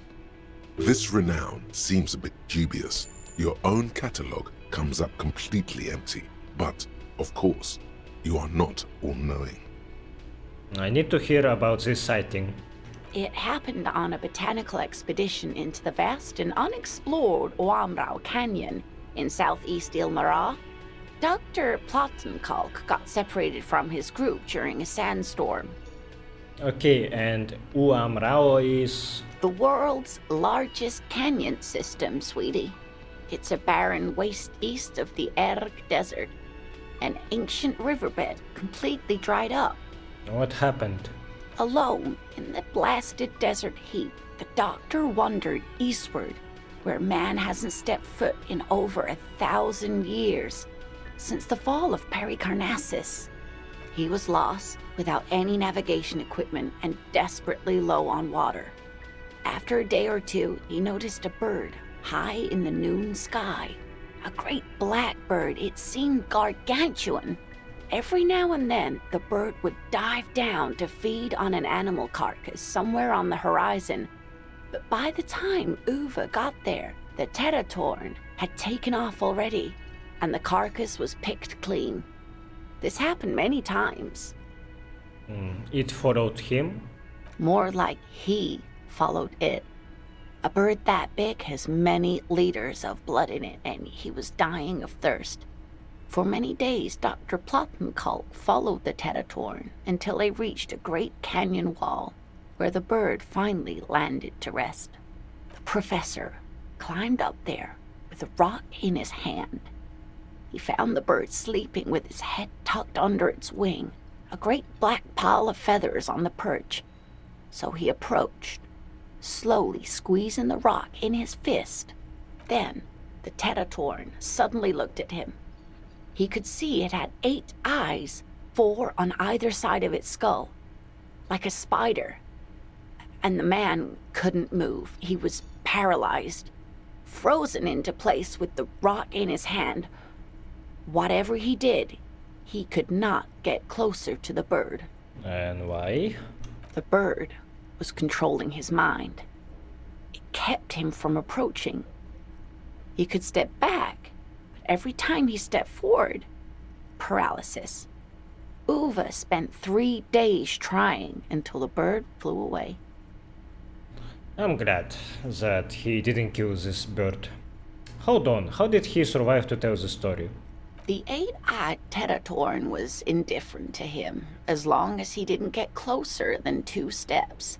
It even let him feed on some carcasses up there, and the 2 unfertilized eggs it left behind.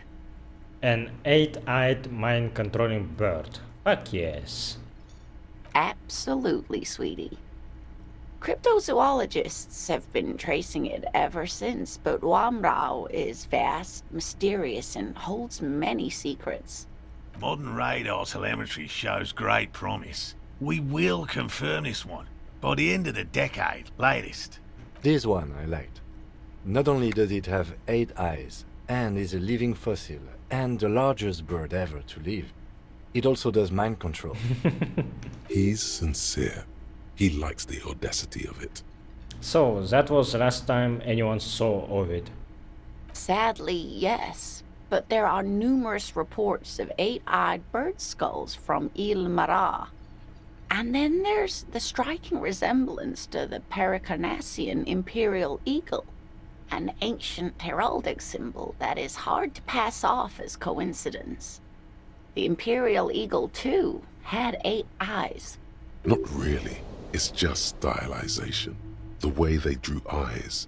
It's not a zoological drawing. Very, very hard. This one's very famous. Everyone knows it. People will be looking at that tie on you and thinking, that man is into cryptids. So, what else do you want to know? I'm glad you like them, but I'm not really one to tell you about... Oh, yeah. It's a pseudo... That's... My apologies. It's not searching for... The quality of... She's completely internal. Okay, let's see this tie. Oh, it's uglier than I expected. +1 Inland Empire, Octopus Vision, +1 Volition, Cryptids Protection. A slender bolo tie held together by an antique clasp in the shape of a bird skull. The skull features 8 cavities for eyes. It's disturbing, but you can't look away. It has better stats than my horrific necktie. Oh. Okay, it doesn't look that bad actually.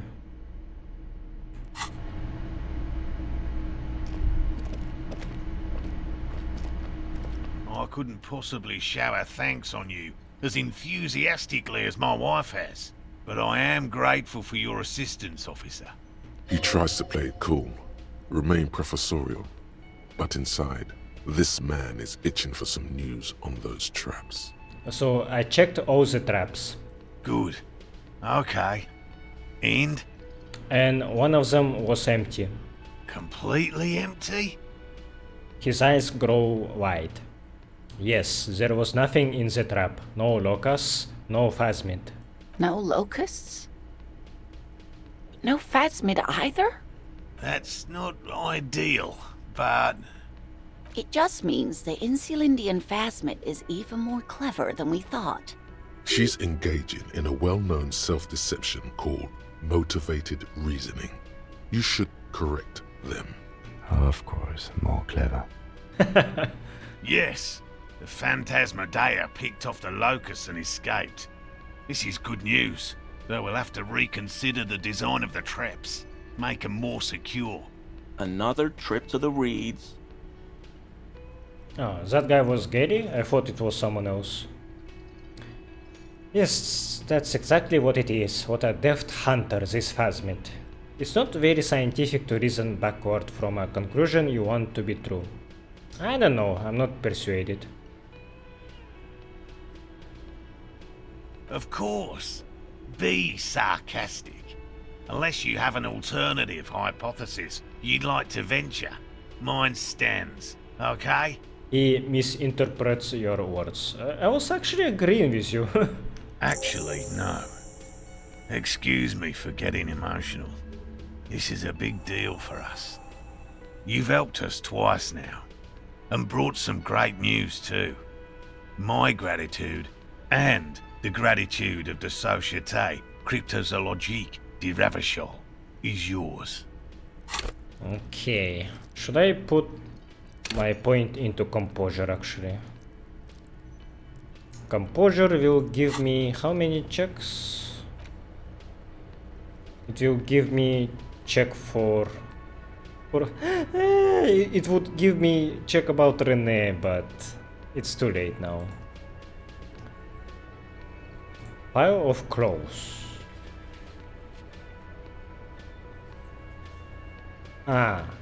For Silgen, right? What else?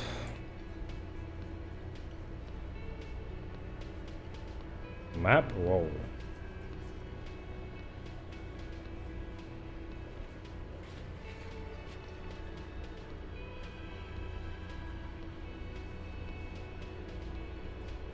Wait, that's it? Crypto-fascist? Smoker on the balcony? Pile of clothes? Okay, that's not a lot, but I do need to know about the armor, so I think...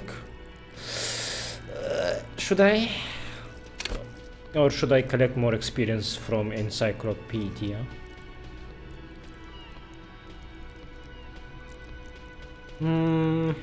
What do I do?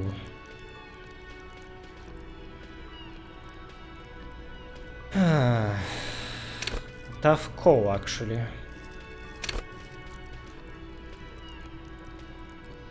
Okay, I think I will put 2 more points into Encyclopedia and then Composure.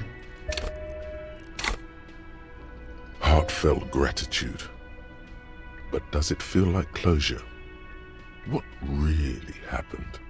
Thank you, it's an honor. We should probably return to our main investigation here. This has been refreshing, but... Helping cryptozoologists isn't really a priority for our organization, is it? The lieutenant looks out the window, impatiently. Damn it, Lieutenant. Have you no intellectual curiosity?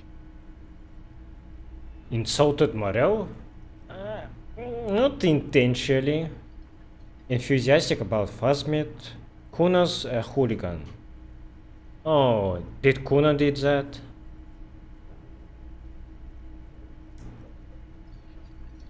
Did he eat those locusts? Consider the way the empty trap was disturbed, as though shaken. Most likely the hands of a young person. Hands small enough to fit inside the trap, too. You should ask the red-headed boy, Cuno. I think a little hooligan called Cuno may have stolen the locusts. A little hooligan? But what would a child want with bags? Oh, my dear Morell. You've been an old man for too long. Kids love to torment insects almost as much as they love to torment old folks. I will talk to the little gremlin and see if anything comes up. Delinquents. My favorite. It doesn't sound like it's really his favorite. Oh, you've been such a dear to us. Please, let us know whatever you turn up. I have a feeling we're getting so close. Well, I see you've got all the help you need. I'll see you tonight at my place. Let's play suzerainty, but no more field trips for me. This is a slippery one. He may respect the law, but mostly wants to pass under the radar. You won't get a chance to talk after you walk out of here. Are you sure about this? He hasn't been particularly forthcoming before. He may well still be hiding something. After he's left, it's too late. Really, Gary? We're getting somewhere here. I'd love to play suzerainty, but... Lena, I'm sorry, but you're not getting anywhere. It was some kids. I know the little mutants around here. Leave anything out in the open and they'll steal it, even if it's bugs. Morell, it's been fun, really, but I need a bath and I have deliveries to handle. When this tea is done, I gotta run. No need to apologize, Gary. You've been more than helpful. We'll have to take a rain check on that game of suzerainty today, though. We're gonna follow this through. Oh, this sucks. Am I going to lose my opportunity to talk about armor? Fuck. Maybe I should have put a point to composure then. Very generous of you to help us out, officer. I'm sure glad to be back from that little excursion. Yeah, in his model he looks much older than on his portrait. I mean, officers. Oh my god. Oh, I still can try this one actually. Clinking sound. Morell felt Gary's weird. Okay, that gave me +1. Can I get plus composure? Okay, I can't actually. Fuck. Okay, this check I probably have to scam. Let's see. Save Always scam. a pleasure. I mean, officers. Okay, you keep shifting uncomfortably, but you can't make head or tail of this sound. And honestly, it's rude to stare, so stop. Fuck this, I'm gonna reload.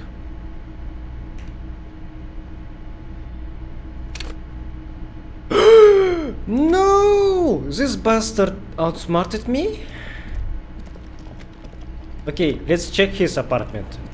If he's still there, then I'm not gonna save scam. Wait, did I reload the right save? Why is he gone? What the fuck? You bastard, are you still there? Ah, wrong thing. It's crawling with locusts in here. All around you, the hisses and chirps of locusts fill the musky air. The earthen floor of the shack has been shaped into mounds of mud, dotted with little holes for windows. I didn't mean to go to the shack, but this turned out to be useful. Like skyscrapers, spires of dirt and sand rising. Accommodations for their insectoid inhabitants. Well, detective, it appears you've solved the case of the locusts. For the missing locust case, which is a sub-case of the imaginary insect case. So at least that's going well. Yes, precisely what I was thinking. Yes. I feel we are nearing a real breakthrough. You think the Insulindian phasmid is nearby? If anything, the presence of the locust points to the opposite. The phasmid did not take the bait from the traps. It was Cuno. The phasmid doesn't exist. But what do I know? Use your powers of deduction. You knew the magic bug was nowhere near here. The phasmid is impairing your judgment. We should talk to Cuno about this, get him to stop. I'll let you handle the Cuno side of things. You are doing just fine.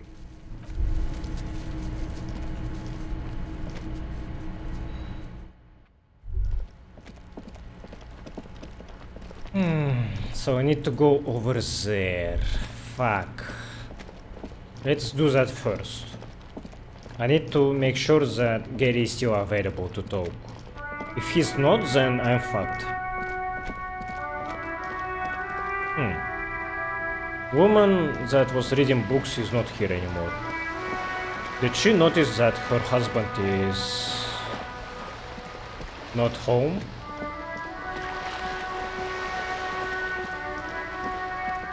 Maybe I didn't solve this case on time.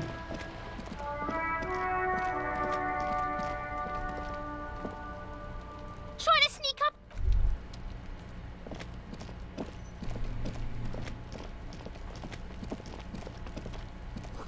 You hear the sound of running water. Someone's washing dishes. The door is closed again. Nothing to do here anymore. You hear someone inside, walking from room to room. Whoever lives here must be back home. The door is closed again. You hear... Oh no, and I can't interact with it. Fuck. Okay, I'm gonna look this up. Okay? I'm gonna look this up. If I lost my chance to get armor from him, then I will reload. Disco Elysium, Gary, armor. Okay, I looked this up and yes, I am right. This guy, I think he will be stopped being interactable, so I will lose my chance to get armor from him. So yeah, let's try this again. Very generous. I mean, officers. That shirt looks very uncomfortable on him. Look at the buttons, barely keeping that thing together, as if something is ready to rip out from underneath. I hope that you are not mad at me for doing this safe scam, but getting this full armor set was a goal for me from the beginning of the game, and I really want to finish it. Already getting these boots took me a while. I had to sacrifice 1 or 2 days of that corpse still being in the freezer. His massive musculature. Something worn underneath it. Yes, like a piece of ceramic armor, for example. One that makes a clicking sound when the plates meet each other, resembling pearls or marbles, stolen from the corpse in the yard near where he lives. Do you wear it under your shirt? I see you are a connoisseur of high-quality combat gear. I knew you'd figure it out, officer. I'm sorry I didn't tell you at once. He unbuttons the shirt. I was ashamed of what I did. And I didn't want you to know. You see gleaming white ceramic shine underneath. A thin layer of interlocking plates covers his gaunt torso. We're not detecting falsehoods, sire. He's gearing up to admit the truth. This shame is surprisingly sincere. Gary, what's going on? I took the hanged man's cuirass. I didn't mean to. God damn it, Gary. I know. Shame on you. Give the cuirass to the officer at once. The woman looks at you, her eyes soft and pleading. Gary didn't mean to interfere with your investigation officers. He's just thick-headed and poor as dirt. But he's always helped us, given us a place to stay. And he's followed Morell into God knows what jungles. He's a loyal friend. Give me that armor now. Why did you really put those clothes in the trash? Why did you lie to me, Gary? Everyone was picking those pieces off him, and I was watching them do it. And they'd scattered his clothes all over the yard. Everything was smelling. So I went there to take out the trash and started cleaning up. All those rags on the ground, him swinging up there, and I had a lapse of honor, sir. I thought, he's a foreigner. They all say he wasn't from here. Only the cuirass was left. So I stripped it off him. It was early in the morning.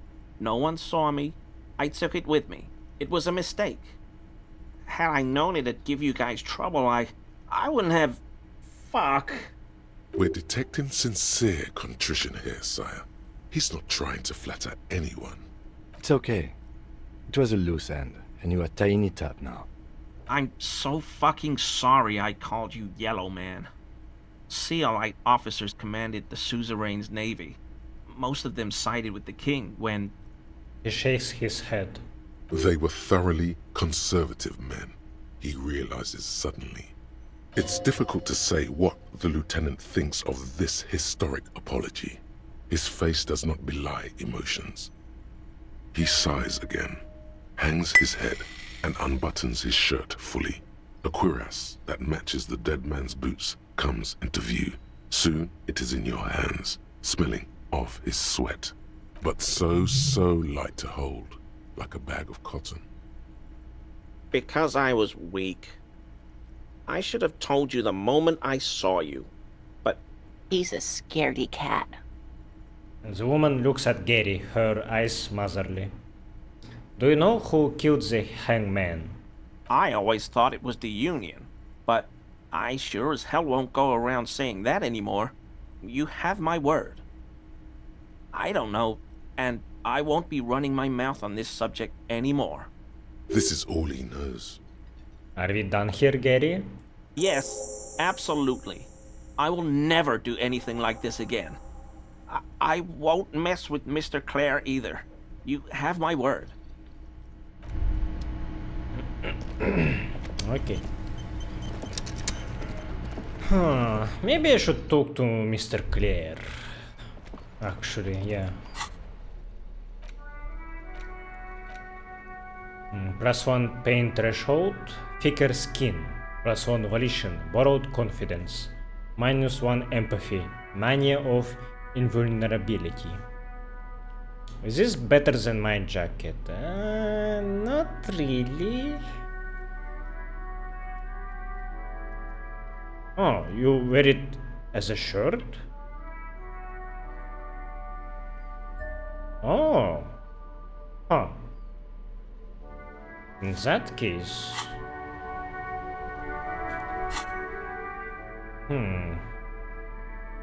If I put one more point into conceptualization, then I will not feel this loss, actually. I can rock this armor without feeling like it's holding me back, actually. Yeah, I will do that.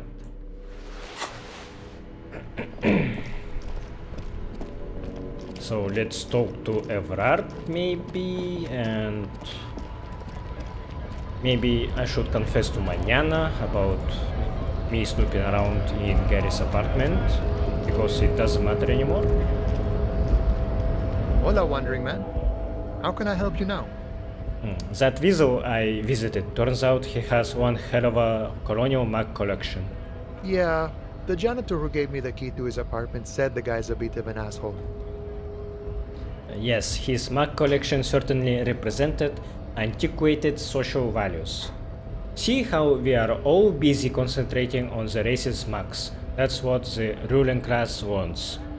A man with such a funny mag collection can't be that bad. All I'm saying is he had lots of mags. Like I said before, I don't know much about this weasel, but the bossman said he's a real piece of work. Thanks for helping out, friend. Mañana is playing a smaller role in the story than I expected him to be. I thought that he is a big bad, maybe more than Evrart. But we still haven't seen his twin brother. This is the night watchman's booth. The name on the door reads, Rene Arnaud. Rene left his uniform neatly folded on the table. Generally speaking, it would be dishonorable to take it. But then, it looks like a military uniform, and wearing that is very honorable.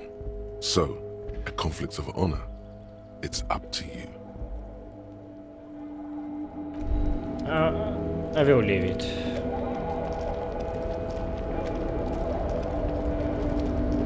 I think they should bury him with his uniform being folded on top of him.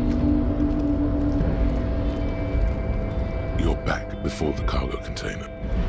And I didn't really like how it looks anyway.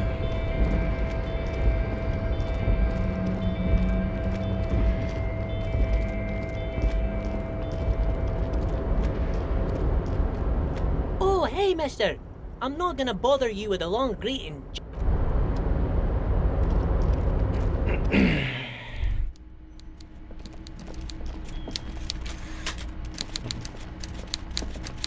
Mr. Dubois, every worker, member of the board. How can I help you today? I shouldn't have said that. Okay, I actually can't talk about that.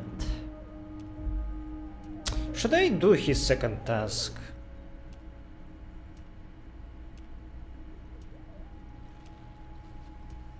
I may have changed my mind about getting those signatures.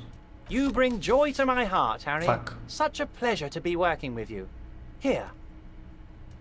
He hands you an open white envelope. You need to get signatures from Isabel Sadie and Lillian Carter. The cul-de-sac is right past the pawn shop and across the canal. I heard there was some trouble with the water lock, but it should be fixed now.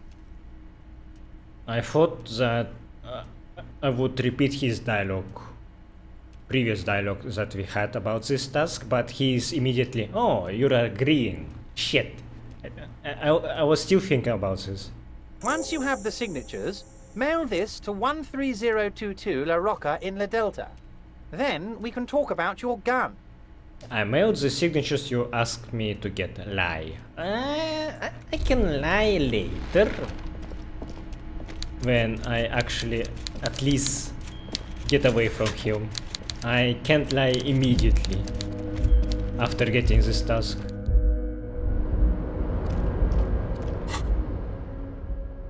It felt like music changed a little bit after I got this task. A white envelope with a stamp attached to the upper right corner, handed to you by Evrart Clare. Inside are some legal documents with two names printed on them. Isabel Sadie and Lillian Carter. Both signatures are required. I probably can talk about this with Joyce.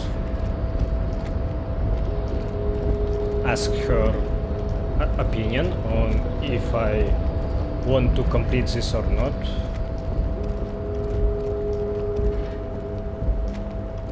Lillian, if she is getting evicted because of this, then yeah, I don't want to complete this task.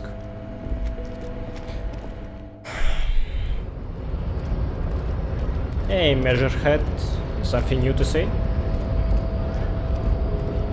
Your race descent has... Okay, I need to do some stuff until it's 9 AM and then I can send Kim away. Yeah, music sounds a little bit different, or am I tripping? Like, it's a little bit more ominous than usual. Oh yeah, I need to talk about locusts again. All around you, like skyscrapers, spires. Well, detective of the locusts. Yes, if anything. But what do I... Use your powers. I'll let you... Alright, let's ask Cuno. I wanted to do this when Kim is not around, but I don't have any ideas of how to pass the time more. Fuck, does Cuno care? He doesn't care. I know you took the locusts from the traps the cryptozoologists set up. Yeah. Cuno took the bugs. So what? So it wasn't the phasmid. A wave of disappointment washes over you. I was really hoping it would be the reed phasmid that ate the locusts, not you, Cuno. Why steal locusts? Couldn't you find some other pets? They're not pets. Don't you know what locusts are? When they come out of the fucking sky. Fucking descend and shit. Stop! She waves from behind the fence, then covers her face with her hands.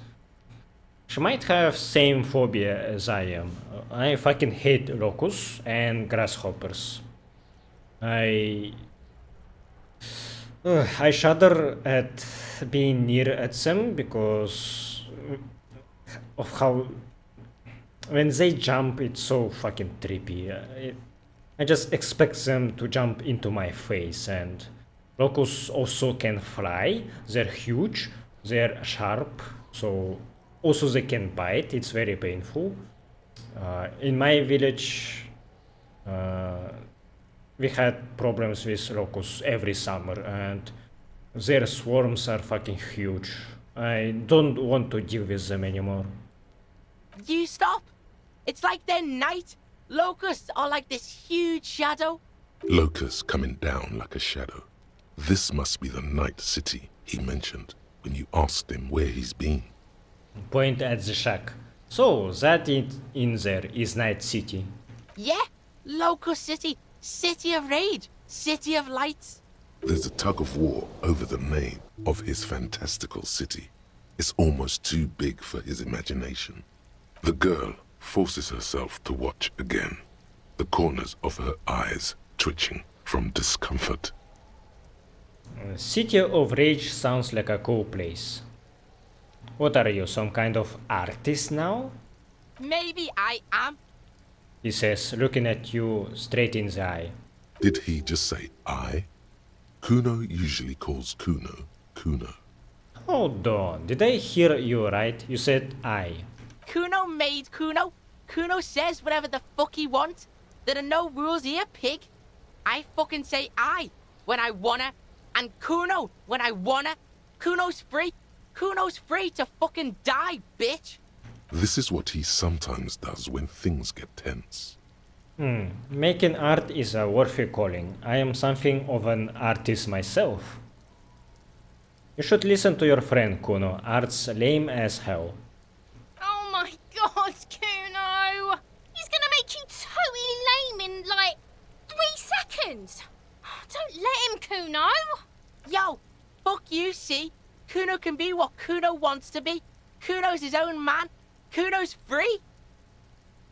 He tears at the buttons of his shirt, trying to rip them open. They don't give away. Cuno made himself into Cuno. Cuno can make himself into anything. Cuno can make himself into a pig if he wants. Cuno can make himself into a... Cuno doesn't give a shit. I can respect that. Don't make yourself into a pig, Cuno. You'll have to take me away. A leaden silence fills the yard. In it, you hear snow melting, dripping from the eaves. Someone closing a window. Me and Cuno have discussed this. I promise I won't do that. That depends on the choices you make, young girl. I don't believe you.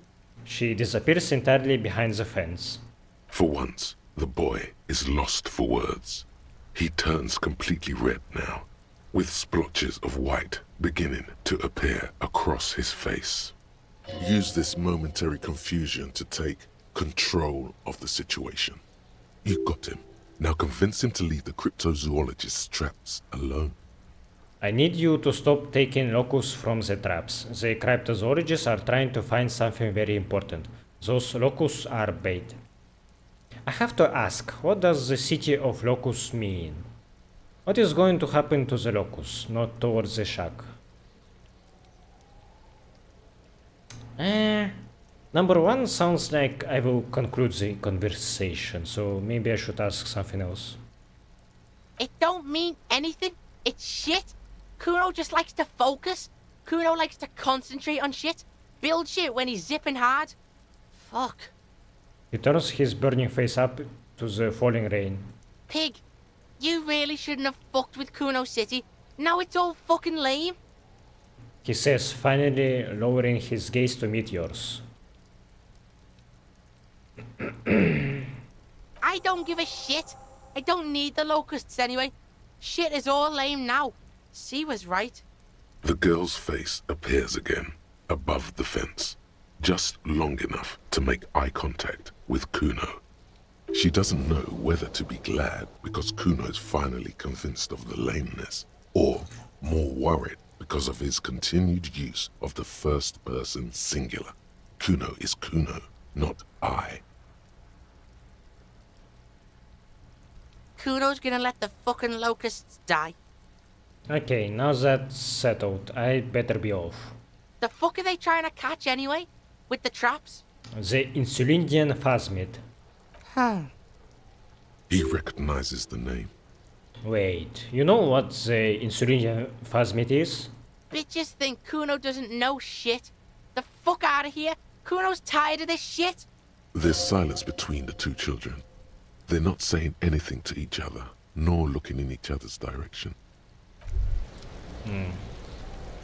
Cuno is probably being silent because she gave away the fact that she did something to be arrested over, and maybe I can finally talk to her about that. Interesting step in progression of this questline. I didn't expect it to be related to cryptozoologists in any way. Hello, officer. I think I almost have it. A new trap design, that is. I know you're skeptical, but I have a good feeling about this. I had a chat with this kid, Cuno. He promised to stop stealing the locus. So it was just a child. He purses his lips, crestfallen. Thank you for telling us, sweetie. This is good news, right? It means we can try again. Okay, what I wanted more conceptualization, right?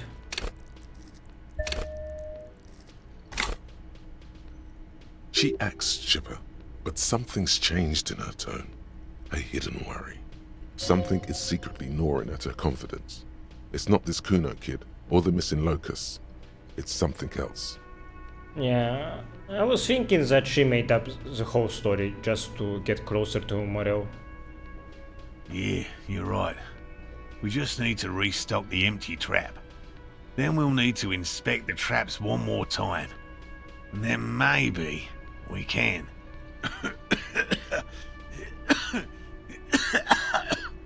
Darling, I told you to take it easy. You're getting sick. Maybe it's time to go home. You're right, you're right. We can come back next season, when it's warmer. Okay, she didn't make up the story. I remembered the whole story that she told, and yeah, it didn't seem like she was lying. That's just something people tell themselves when they fail. Man, I'm really feeling this is costing me time on my main investigation. It's not worth risking your health. You should call it a day and go home. I'd offer to help, but I have my own things to do. Damn it, maybe I can still restock the trap for you. We have come too far to quit. I'm gonna restock the trap. Let's do this. Accept enthusiastically. We are getting really carried away with this, aren't we? Fine, it's better than having these people get pneumonia on the coast. But after this...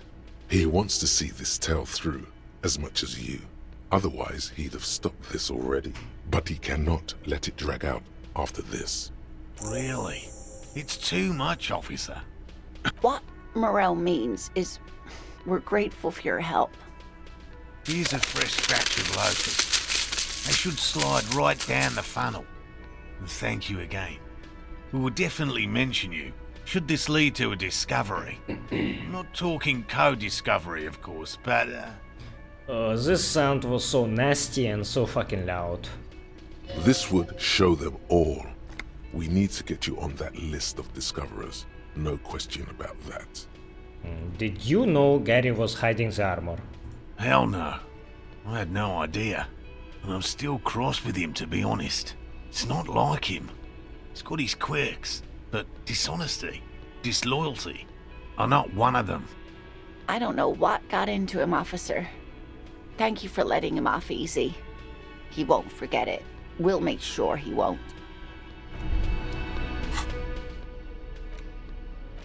Box with locus. A cardboard box with several rows of little holes in the lid. Though at first glance the box seems perfectly ordinary, upon closer examination it's obvious that it has been prepared with great care. Alright, now I can wear this armor. Sweet. I don't really care about my empathy anyway. Don't really like this skill. Oh, hello, sweetie. Okay. 20 more minutes until I can call the bookstore.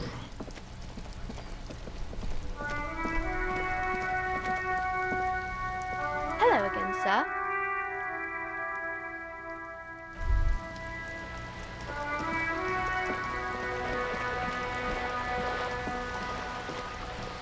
Man, it would be cool if this game had a thunderstorm. Would love to hear that. You could make it like a video, like 1 hour loop of ASMR. Thunderstorm sounds from Disco Elysium. Trying to sneak up on me. She's not saying anything new, sadly. Shit! The door is you hear. Alright. How else am I spending my time then?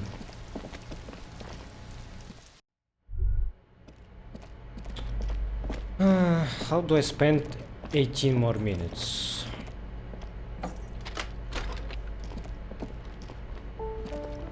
A plaster cast bust depicts a middle-aged man with impressive sideburns. The name on the plinth reads Kraz Mazov. Why does this tenant have a bust of Krasmazov in their bedroom? Krasmazov was a mass murderer. There's nothing cool about keeping his bust on your nightstand. Yeah, from what I heard, this guy is basically Stalin. He was definitely controversial. The tenant here seems to like him. He leans closer to inspect the photos of revolutionaries on the wall.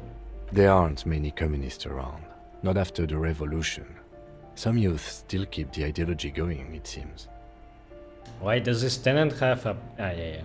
The White Star, the photos on the wall. I think we have broken into the apartment of a young communard. How fitting. Okay, at least I have some couple of new things I can interact with here. Maybe I should go to DCA as well. Cuno de Reuter is the name on unfinished homework. Wait, so he's not Cuno, he's Cuno. The aging alcoholic. Probably should have left his red check for later. If I knew that this guy will never wake up, then I could have geared up better to get his check. Maybe Ruby is hiding there. This door is... Yeah, every locked door currently is suspicious because of Ruby. But we did see some buildings on the other side of the shore, so maybe she is hiding not in the fishing village, but maybe yeah, at the other shore, yeah. Give me a moment.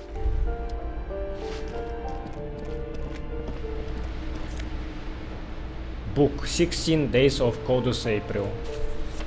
Alright, this will be handy.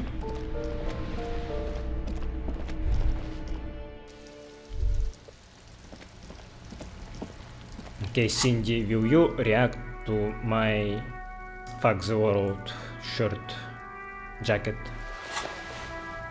You finally made it, haven't you? People point fingers at you and whisper to each other when you pass by, wondering to themselves, where did that man get such a cool jacket?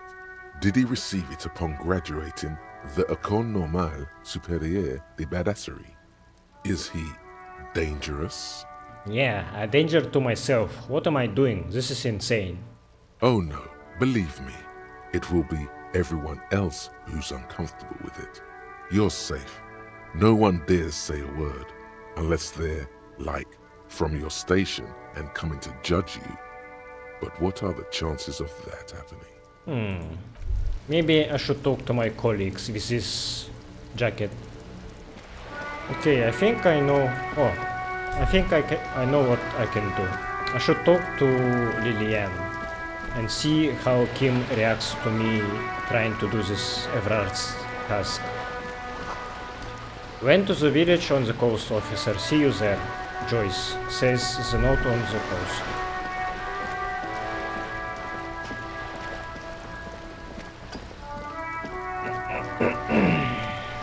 And let's go to our novelty dice maker actually. Maybe I can buy some die from her.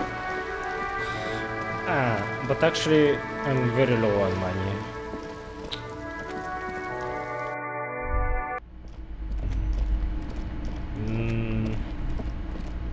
Nothing new here.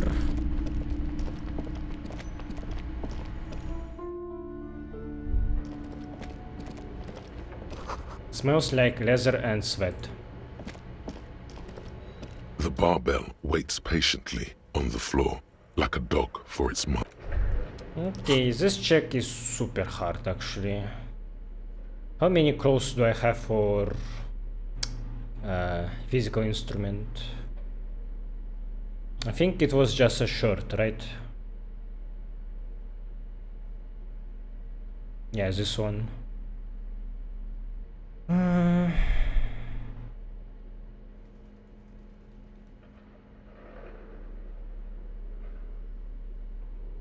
Yeah, I'm not getting this check. No way.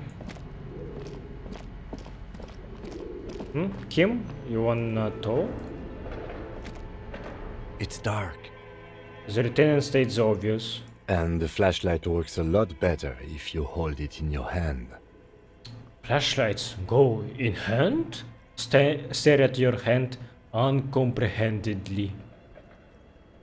Got it, Kim. No need to rub it in. Yes, you might even call it a feature of the universe that you need to hold tools to use them. That makes no sense at all. I'm sorry, the fundamental laws of the universe don't seem to agree with you, Detective, but the fact remains that it's too dark to see in here without a flashlight. So come on, we've got work to do. Some areas are in... Huh? You still wanna talk? It's dark. And the flashlight works... Huh. Okay. I hear you.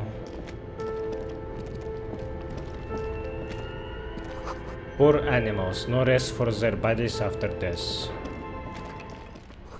The floorboards creak.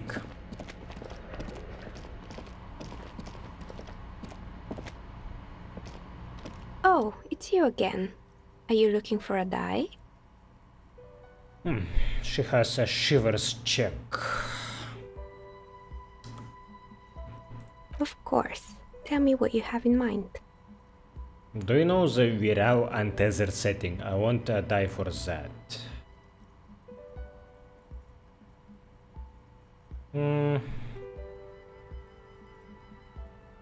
How about an amber die?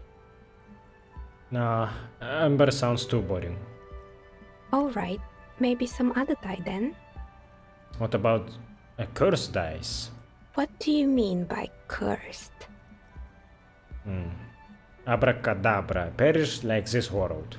Alright, how about I surprise you?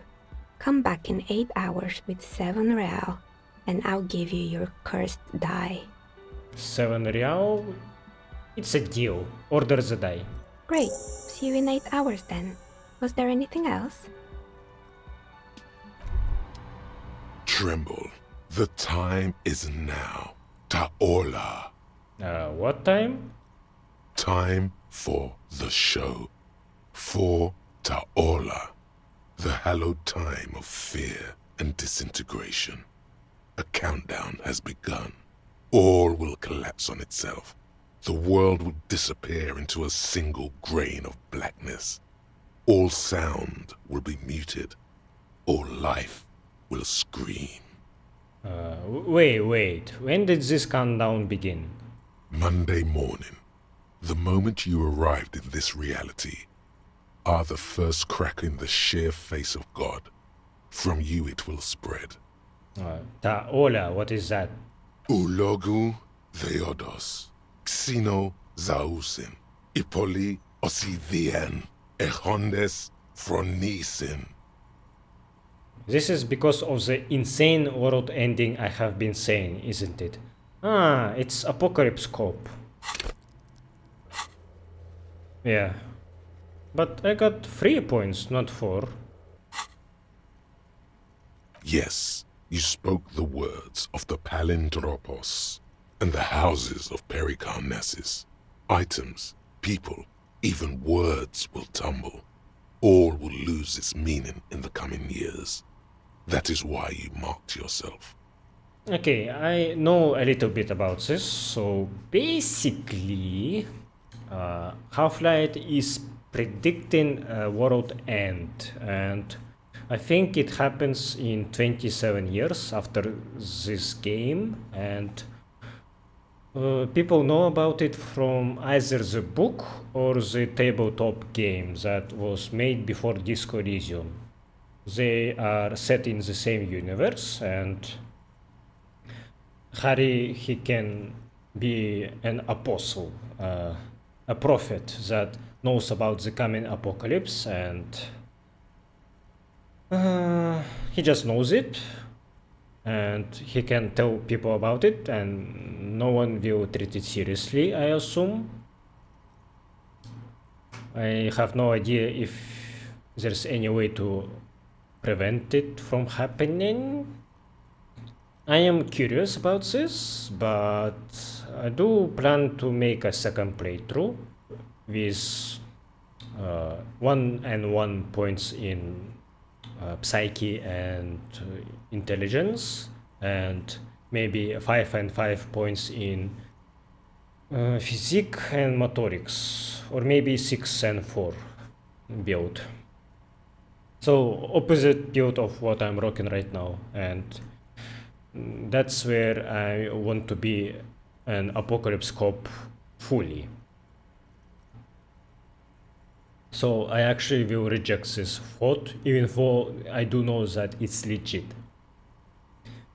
Am I sure it's not just a joke or some kind of coping mechanism? It's totally also a coping mechanism. I am a little afraid. So you should be. The world island crumbles at your feet, and in the far plain, Palindropos. Perhaps, just a thought, this has something to do with the hangover. I do think the world might end soon. Yeah, I'm going to opt out of the Palindropos, whatever it is. This was a mistake. Okay, yes, maybe it is just the hangover talking. Or some kind of joke you're playing on yourself instead of working on the case. Weird. Apocalypse Corp is still 3 points, not at 4. 10 more minutes. Yeah, let's go to the fishing village.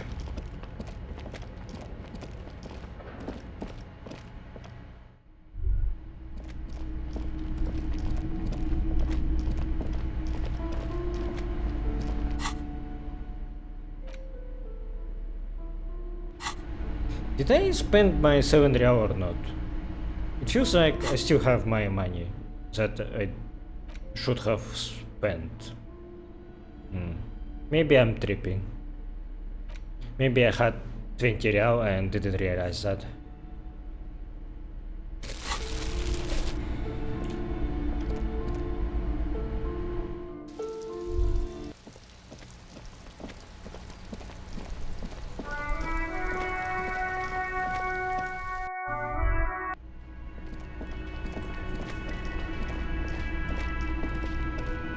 Again? The man doesn't reply. He's too busy furiously squinting at you. trying to get a good picture of your jacket, no doubt.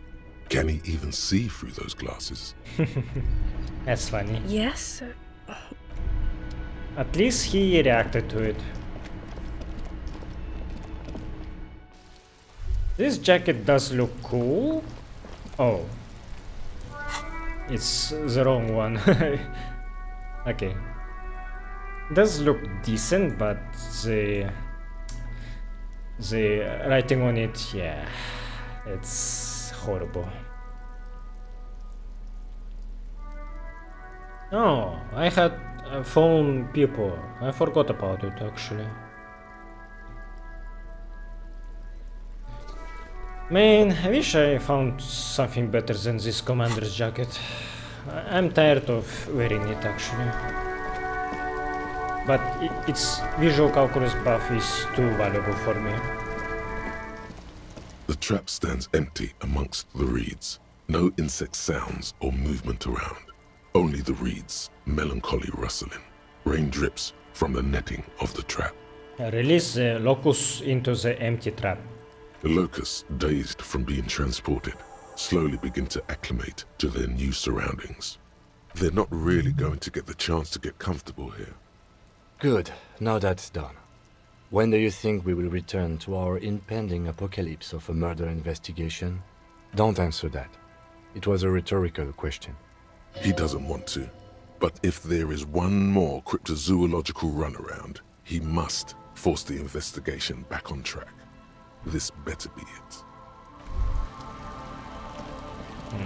I do hope that there is a real phasmid so that couple can rest more easily, so after achieving something impressive, I mean.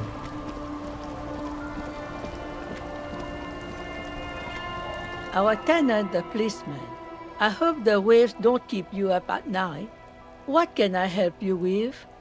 Have you seen a red-haired woman named Ruby around the coast? Nay, I haven't seen anyone lately. Okay, but do you know who I'm talking about? This is my little cinder block town. I know what goes on around here. She's being evasive. She knows something. There was a murder in Martinez. She might be a suspect. We would appreciate your help. Would you now? I know how this world works, and it doesn't work when people tell on each other. You know something, we're here to help. This is like when that man locked himself in the woodshed. We just need to help her come out. This isn't about the union, you know? You don't have to worry about retaliation. No, it's not like that, man. With him we called you. Right now, you just arrived by yourself, like a raven plucking at the window glass. I see, you know something, but you have decided not to tell us. Okay, but we will be back later if he finds anything suspicious. I'm not going anywhere. Perhaps there's something else the village can do for you, huh? Though we don't have much here. Just garbage and a skiff or two. I found this jacket, but it's filthy. Could you wash it for me? I can wash it for you, but it's going to take about a half an hour. Think you can stay put for that long? Hell yeah. I could use a breather before another rainy day begins.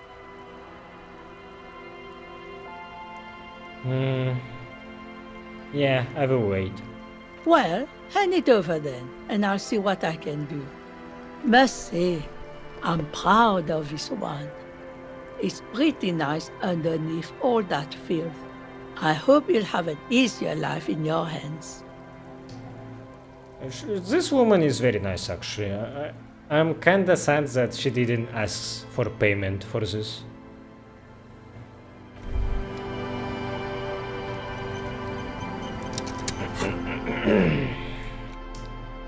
Oh, phone windbreaker? +1 pain threshold, element proof, +1 half-light, always hot. -1 drama, sweat like a pig.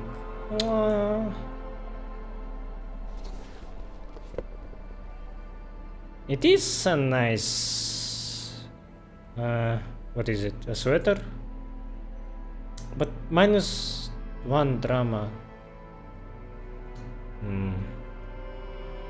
Maybe I should get rid of those shades.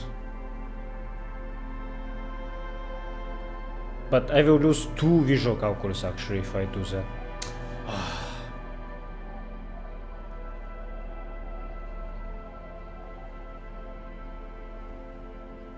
How else do I get drama? This is not.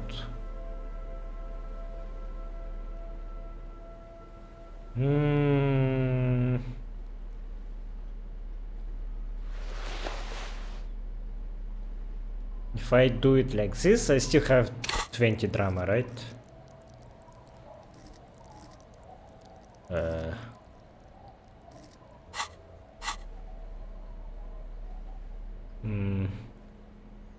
I should, because I don't see drama here at all. So it should be at 20 right now. Yeah.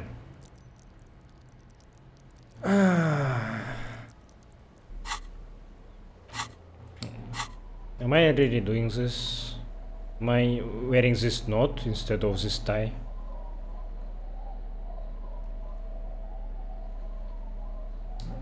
Probably yes, because I don't really care about Inland Empire and Evolution that much, honestly. And this one, but I still lose Esprit de Corps and Visual Calculus.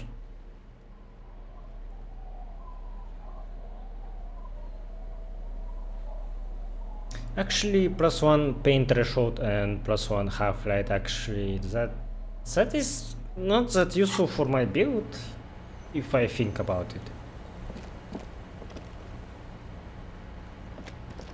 This jacket is much better for the build that I'm planning for. It does look nice, but maybe next time, baby. Oh, I kinda like this bow tie actually, but yeah. Okay, I'm still rocking this outfit, sadly.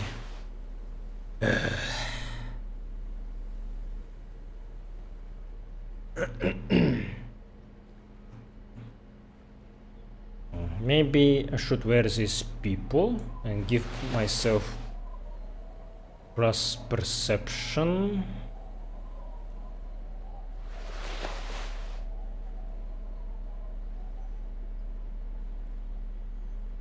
To negate this damage.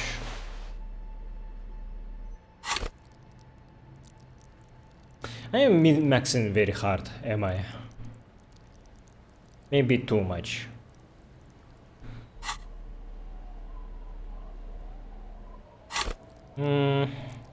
Nah. For now it's not worth it, I think. Next point, I really want to go for... what did I say? For... I think it should go to encyclopedia, and then one to conceptualization, and then I can put some points into authority, yeah. I don't like authority, but beating Kim at his eyebrow fight is a priority, for sure. I wanna talk to Lillian first about this. Aye, the sea's gonna calm down soon, I can feel it. The wind is turning southeast. Wait, actually, I wanna talk to Joyce first. You're back? Good. What can I help you with? Oh? He asked me to deliver an envelope. Sounds like he has you running errands, Detective. A well-established dominance ritual. Where did he have you deliver it? Here. Here? Oh no. What does that bloated hellbat want with my little cinder block town? It's clear the village has already grown dear to her. Strangely so. Why did she come here? No, don't tell me. I don't want to know what he has in store for this place. Probably a statue. It's a statue, right? giant statue of him, or better yet, his twin brother. Practically the same thing, but makes him seem less like a psychopath. You're quite fond of this village, aren't you? I should be. In my youth, I had a brief dalliance here in Martinez. He was an older man with impossibly broad shoulders. He's probably dead by now. Even his shack is long gone. Not that it matters. These buildings are all carbon copies of one another. You have been to Martinez before? Yes, I was slumming it with some girlfriends of mine. We had boats and... Don't hold it against me. My paramour certainly did not. Sounds like you miss those times. Not overly so. It's not like this was the only place we visited. Me and my girlfriends from Azon with our shiny boats. Like reavers. We told ourselves we were the worst thing to happen to the coast since the Coalition landed in '08. Imagine. She tosses her head. Oh no, she's sentimental, all right. Why would she come here otherwise? Why did you come here then? To this jetty? I'm over-radiated, Harry. I do silly things sometimes, out of Pale-related illness. Like sail over here. The moral of the story is, do not spend 22 days a year in Pale transit. Don't waste your 20 slumming it with your stupid friends. And don't deliver Evrart Claire's mail. Her bony finger is pointed like an arrow at your chest. Are you satisfied, detective? What else can you tell me about your mail delivery quest for Evrart? Do you think it will improve the place? She's pointing it quite hard in there. Feels like a knife. You would prefer something else, not a youth center. He wants to build a youth center here for the children of Martinez. A youth center with Edgar Clare's statue on top of it? She looks down the jetty remorsefully. Go ahead. Help him. Make it so. I have no power to stop him. First, there won't be a youth center. Whatever he's told you or the residents, it'll be something horrific. Perhaps even worse than a statue. So, yes, I do. Like what? A fishery. I've been speaking with Lillian here. She gave me the idea. The infrastructure is all here, and with my connections... Sadly, it's just one of the million things I'll never get round to. I just have to accept that I'll never be the rich candy girl who goes around solving people's problems with money. So you're sad you can't buy the place? Yes. I'm sad I'll never have the time, detective. I've always wanted a dilapidating fishing village. She is more defensive about it than usual. Full of ghosts and ancient memories. Has this errand yielded you any information? Of course, detective. You can always drop by. It feels like I shouldn't do this, but... I should ask Lillian about this. The sea's gonna calm down soon, I can I was feel it. asked to get The your wind is signature. turning south-east. Where are you? This says by signing, I agree to living with construction noise. What exactly is the Union building? Evrart's planning to turn some of the village into a youth center. What a nice idea. Wouldn't have thought that... She sounds incredulous about the niceness of the idea. Thought what exactly? That Evrart and the Union have nice plans for anything. I thought they only cared about themselves. Well, I guess Union members have children too. And those members have a vote when electing the head of the local chapter.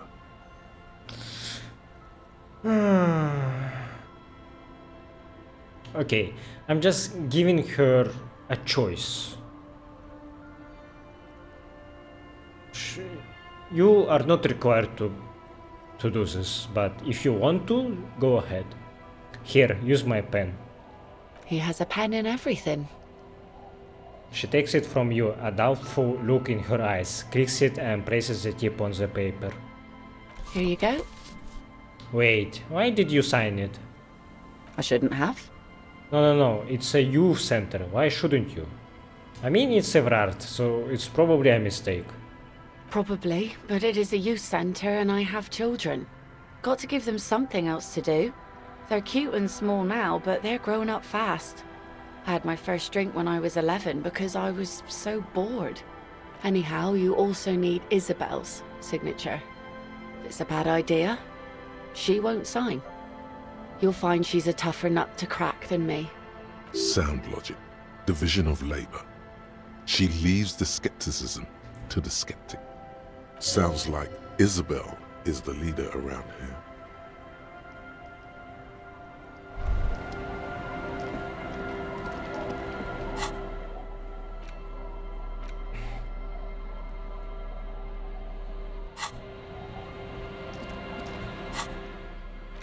You take the legal documents out of the envelope, a 12 to 40 month construction period, and the zoning plan in the addendum.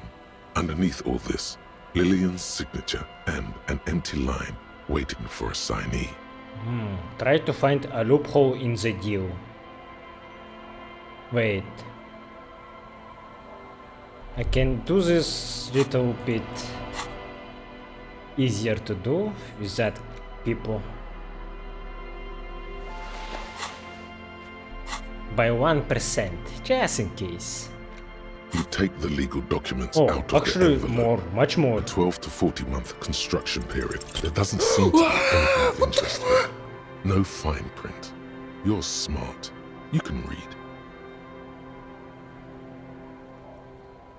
I failed at 97%. I fucking wrote snake eyes.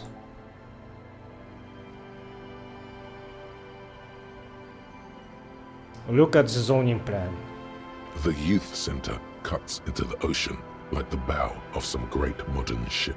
Apparently, it's going to cover most, if not all, of the street and the square between the existing houses. It's 3 stories tall. It's going to be awfully close to the already existing buildings, almost wall to wall, practically integrating them into the youth center. This is either an ominous or cool architectural choice. Hard to say. My money is on cool. Looks like a cubic pyrite.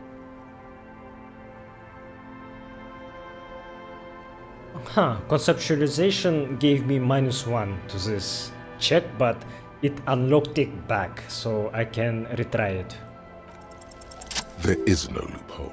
The simple truth is, the current residents are going to lose their street access, and for the next 12 to 40 months, their lives will be dominated by constant construction noise right next door. So they will be forced to move away. Wait, what are the ramifications of this?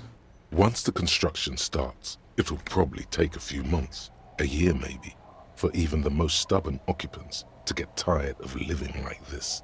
After that, they'll sell their property for cheap and move out. Look, Kim, point to the photocopy. These people are going to have to move away because of the noise. The noise will be tough on the villagers, but I guess that's just the cost of progress. Of course, I should have seen it. The lieutenant frowns as he reads over the document again.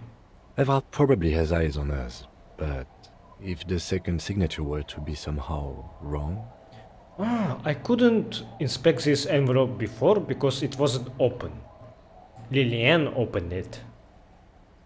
That's very cool that I actually checked this again. Yeah, very nice. Really like that. So you can miss this loophole entirely. It's like I already logically was thinking about this. I think I did mention this when Evrart tried to give me this task the first time. But it's cool that I'm making in-game characters to realize that as well. He won't say it outright, but he's suggesting forgery. You are suggesting... Forgery, yes. It would render the document invalid. That's illegal. I expected more from you, Kim, says the guy that is wearing stolen armor. Oh yeah, let's do this. It's not the sort of act I would normally encourage, but under the circumstances, if done discreetly, it may be the only way to save what's left of the village.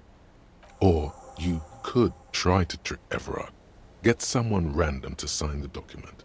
By the time the union boss finds out, your business here will already be concluded. Evrart's people could be watching you here. This is a red check. Holy shit.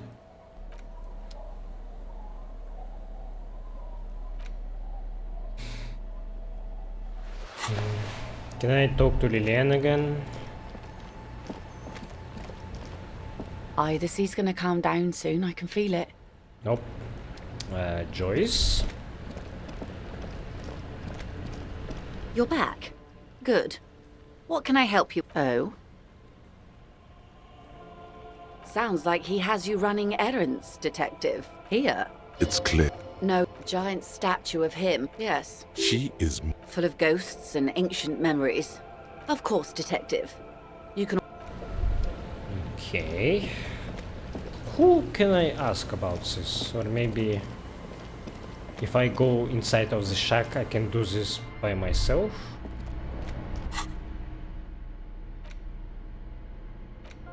You take the legal documents out of the envelope. I can, but it's a 58% red check chance.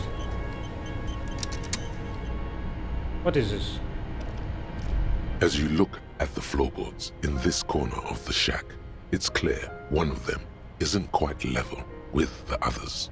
The edge of a floorboard next to it looks scratched. Move the board aside.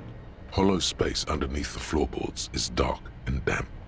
You can barely make out the mixture of sand and sawdust below. What is in here? Nothing particular catches your eye. Looks like more reeds. There might be something hidden inside the sand, though. Something bad. Someone's night thoughts. A last resort. A bad idea. Search through the sand and sawdust. You stick your hand in and start combing through the sand. Dry, not like outside. Fine dust. And then something hard wrapped in paper. What is it? A small cylindrical object. You pull it out. A bullet.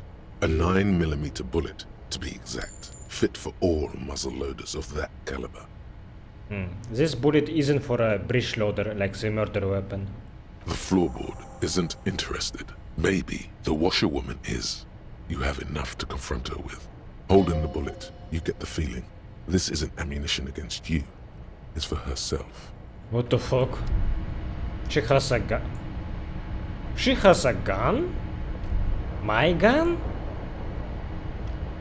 On the table, you see a bowl of water. Is this my gun? An old mirror hangs on. Okay. But should I try this forgery? Take the legal documents out of the envelope. A 12th.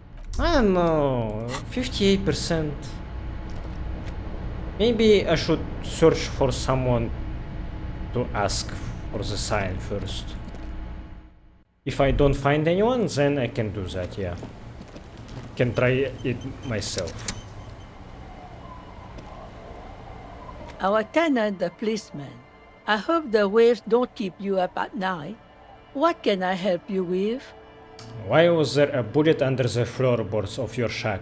This was such a random find. I was inspecting the shack only because I tried to do something with that envelope.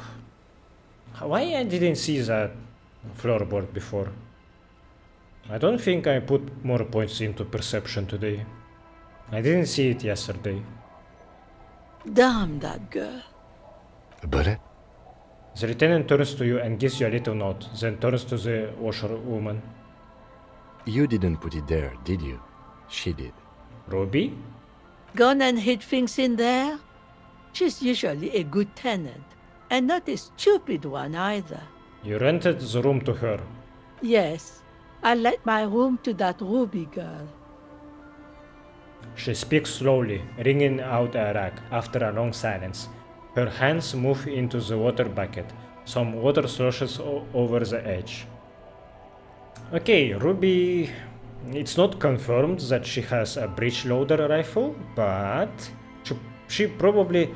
Yes, she definitely has my gun. It's all coming together, because she said, damn pigs, they are trying to get to me or something, to the pawn shop vendor. Yeah.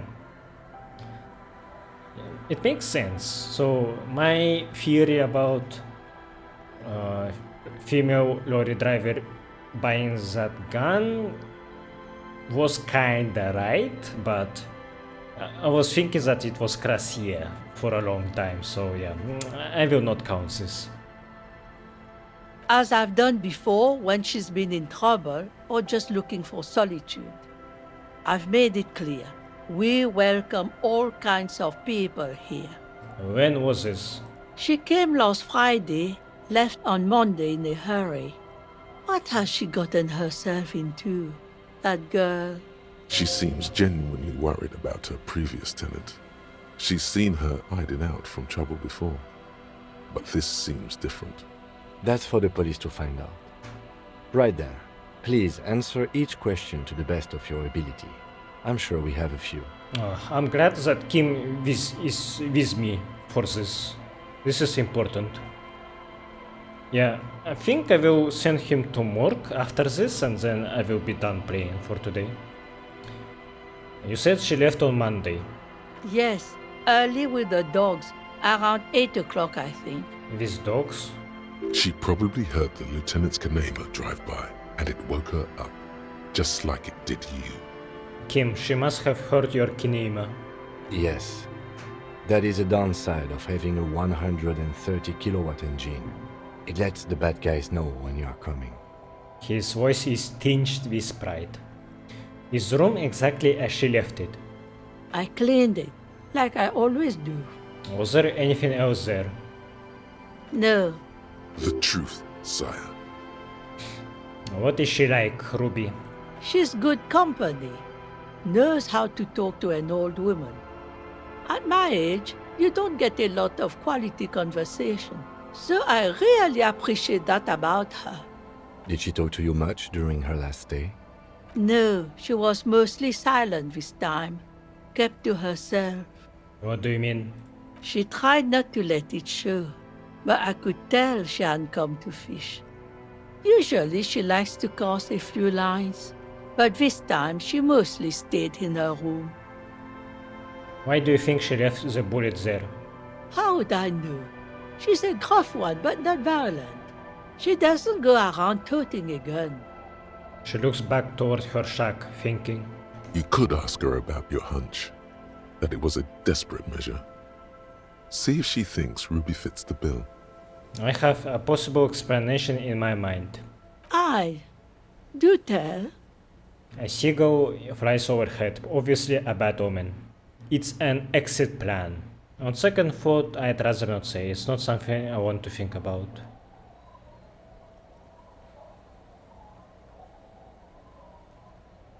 Exit from what? The world. This, spread your hands. Her life. The lieutenant stops writing for a moment. He looks at you, then at the old woman. No, she's a fighter. She really believes that. I heard she was a heavy drinker with anger issues. You ever witness that kind of behavior? Nothing of the sort. Sure, she was no stranger to the bottle. She fit in that way. But I only knew her to have a beer on the beach while watching the sunset. I need to think about this later. If she really did save that bullet for herself, and I don't really believe in that, because I thought that it's for self-defense against Harry. But if it's for herself, then she does think that she did something really wrong to be afraid of being captured by RCM. But I still think that maybe it's not because she was the murderer, but maybe because of her drug trafficking business. Maybe. She isn't what you'd call a drunk. Even offered me some from time to time. Said it was part of the communal life. But I never saw her lose control of herself, the way some people do. Did she have any technical equipment with her, like radio stuff? Not that I know of, though she was into nice music. She once showed me a few mixtape milieu she'd made. She brushes her forehead with the back of her hand. Water drips to the ground. Although I guess she was pretty handy with the mechanical and technical stuff. Even fixed the heater in the shack. You should be thankful for that. Where did she go? I don't know. Further up the coast. She tried to leave quietly, but the hinges on that door screeched like a cat in heat. Woke me up. I heard her rushing in those heavy boots, heading up north. It's a peninsula. She might be trapped. You'll never find her, you know. She knows the coast like the back of her hand. You only just arrived. I wouldn't worry about that, ma'am. We are persistent. Further up the coast we go then. Maybe she is hiding behind that armory door? But that place seems to be too small for someone to hide there for several days. But that place is huge. She's a needle in a haystack. Man, I was really hoping she'd be hiding in this village. Are you sure she didn't go somewhere more pleasant and less wet? Yes, it's going to be too much work for you to find her. Better for you to stay here, get a nice cozy fire going in the heater. The Feld electric mural. You feel like you should go look at it again. Step closer this time. Huh. Inland Empire gives me an important hint. Yeah, there is something interactable on the roof, yeah. I did say that we probably will be getting to there somehow. I just didn't see the entrance. Okay, should we talk about the envelope? Eh? What's this about? Come now, I can't read all this scribble. Tell me what it says. Test the waters here. Say that there's nothing to be worried about. Ooh, this one required 14 drama. Evrart wants to turn part of the village into a little youth center. It's just a real estate deal, nothing ominous. Actually, never mind, I won't bother you with this. Huh. I might be half blind, but it looks like part of the village is gonna be a street. The best part. The part we need to get out of our houses. I see Lillian's name is already here. The girl is too trusting. Either way, I won't sign union papers. What do you have against the union? I've seen it all before. You think they've got our interests at heart? Rich men are always selling poor men promises they never planned to keep. She pulls a dark red rag out of the bucket and puts it back. Then the poor get pushed out of their homes and the rich get a little richer. That's the way it goes. So no, I don't trust the fat man, and neither should you. Yeah, same thing is happening in my city a lot. In her mind, the Union is right-wing because Evrart is fat. It's that simple, and there's no change in it. +1 Harriers is a good name. Trust the tenant. I'm not gonna convince her. One thing, officer. If you do find her, please go easy on her. She looks around. The air is getting colder. She really means it. It's an honest plea. She's a good girl. Whatever she's gotten herself mixed up in. I will think about it. That's why this place has this ominous music, because of Ruby. Aye, the sea's gonna calm down soon, I can feel it. The wind is turning southeast.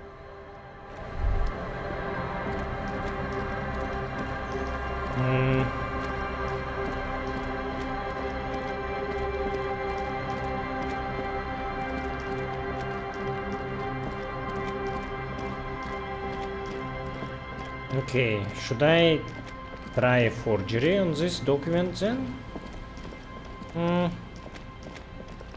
Who else I can ask about signing it? Roy?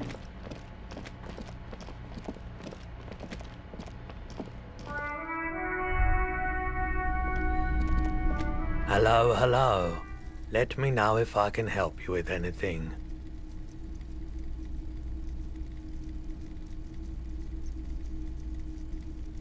Sure thing. She didn't seem like a policeman, although she kept referring. Truth be told. Right, so let me get this right. You sold your... Miraculously, his face does not reveal what's happening inside. This mess, he means your mess. Sure, man. Okay. We can't deduce that it was Ruby who bought that gun.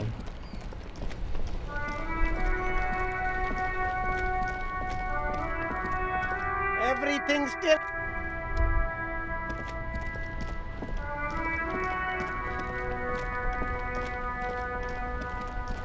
Oh yeah, bookstore. Oh, sorry. Host Almighty. He's a total bummer now. Yes? What? Yes. It is what I just don't know anymore.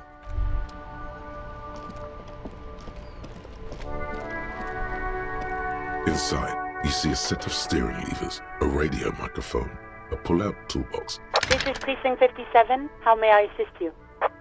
Yes, I got the mercenary's name and a few biographical details. Are you ready? The lieutenant leans in to listen, notebook in hand. Shoot. That suit of armor was issued to an Oranese citizen named Ellis Kortenaer. That's E-L-L-I-S K-O-R-T-E-N-A-I-R. Exact date of birth, unknown. He was signed into the Lelystad County Neonatal Care Unit on 28th of February, 09. Neonatal Care Unit. He was found as a newborn in a leaf compactor near an abandoned farm. He spent 4 months in the neonatal unit, survived apparently, and was assigned to a foster family at 2. According to Klasia, Lele said his real name wasn't really his. Perhaps that's because he was fostered. This is what the ICP knows about him. He was raised by foster parents, entered the Eastbrand Military Academy in Vredefort at 17, then served in the Oranese forces till he was honorably discharged in 41, just a year before the Seminese conflict. Then the armor followed him to Seminine, or at least I assume it did. And that's it. There are no records of his employment in Crenel, or any of its other incarnations, or him even entering Revachol. Wait, he was found in a leaf compactor? It's a garden tool used to press leaves into these cubes. It's a detail the hospital had, the only detail in these files. So I thought it would be good for you to know. It is. Thank you, Alice. Any information on his foster parents? None, officer. Sorry. So all we have to connect him to Crenel is armor. Even that is a small miracle. These organizations usually double-check their inventory. Thank you, Alice. Great work. No problem, Lieutenant. She sounds pleased. A compliment from Lieutenant Kitsuragi. Not bad. Well, we have his name and service record now. A name. This is very good. Ellis Kortenaer.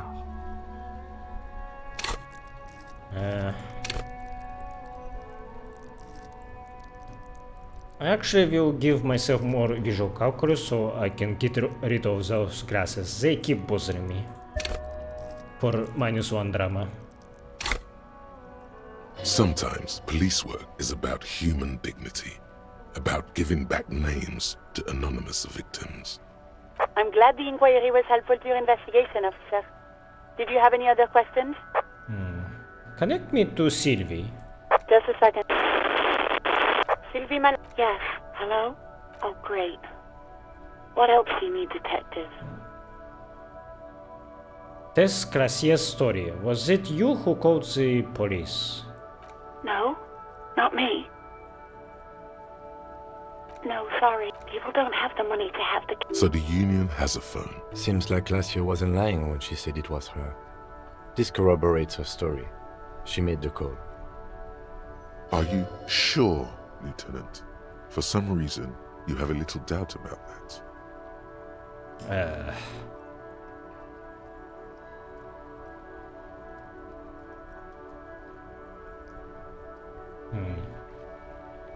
Maybe it was Ruby who did it? Yeah, go on. You hear the... Anything else I Okay. can help you with, officer? This was a food for thought for later. Hold on, officer. I've got Central Jamrock Public Library on the line, and I've already introduced you to their librarian. Connecting the call in 2, 1. Yes, this is Central Jamrock Public Library here. How can I help you, officer? He sounds worried, yet ready to assist. This is how people get when the police call. I'm looking for any information that you can provide on Billy Magin, reader. Billy Majon, you said. Give me a moment, I'll have to check our database.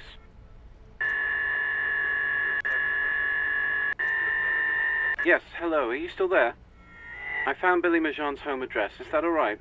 No phone number, unfortunately. They're too poor to have a phone line. I'm not really that good with addresses. Yeah, home address is fine. Here we go, sir. Rue de Saint-Ghislain, 33B, apartment number 20. It's in Martinez, I believe. Capeside Apartments, it says. That's all. Do you have any other information on Billy Magin? It says here that they returned their last book just a few days ago, but I wasn't at work that day. Do you know someone who was? Marie? Marie? Do you remember a reader named Billy Majon? They returned a Tybalt book the other day. Yes, it was my colleague Marie. She said that it was Billy's husband who returned the book. He also asked for this new sci-fi release, Lowe's Radio City 87, but we don't have it yet. Billy's husband. So this library card belongs to a woman of the victim. To a wife, I mean. Good. You have a name now. So Billy Magin is a woman, not a man. How did your colleague know that it was her husband? Marie knows Billy. She's been working here longer than me. Sometimes her husband returns some books for her. And then goes for a little drink later. On the lookout. Do you know the husband's name? Sorry, no. Marie only knows him by sight. Can Marie describe to me what the husband looked like? Marie? She said it was an older man, and that she's pretty sure he'd had a drink or two the last time she saw him. What was he wearing? 1 second. Sorry, Marie wasn't really paying any attention to that. Thank you, that's all from me. I have no other questions. Happy we could help. Goodbye, officer. Anything else you need from me? That's it. 57th, over and out. In the cabin, you see. Okay, I should go to apartments and see if that working class woman is there. I probably can't talk to her about cockatoos anymore, right? Fuck, I probably missed that opportunity. What should I do now? Okay, I will go to Evrart next time. Yeah. Should I talk to that woman right now? Or should I send Kim to morgue first? I do think I need Kim in this, just in case. Hello again, sir. Okay, let's talk to that wife. And then send Kim away. And that's it. I'm done playing. Trying to sneak up. It's very late for me, but this game just keeps me going. Okay, which apartment was that?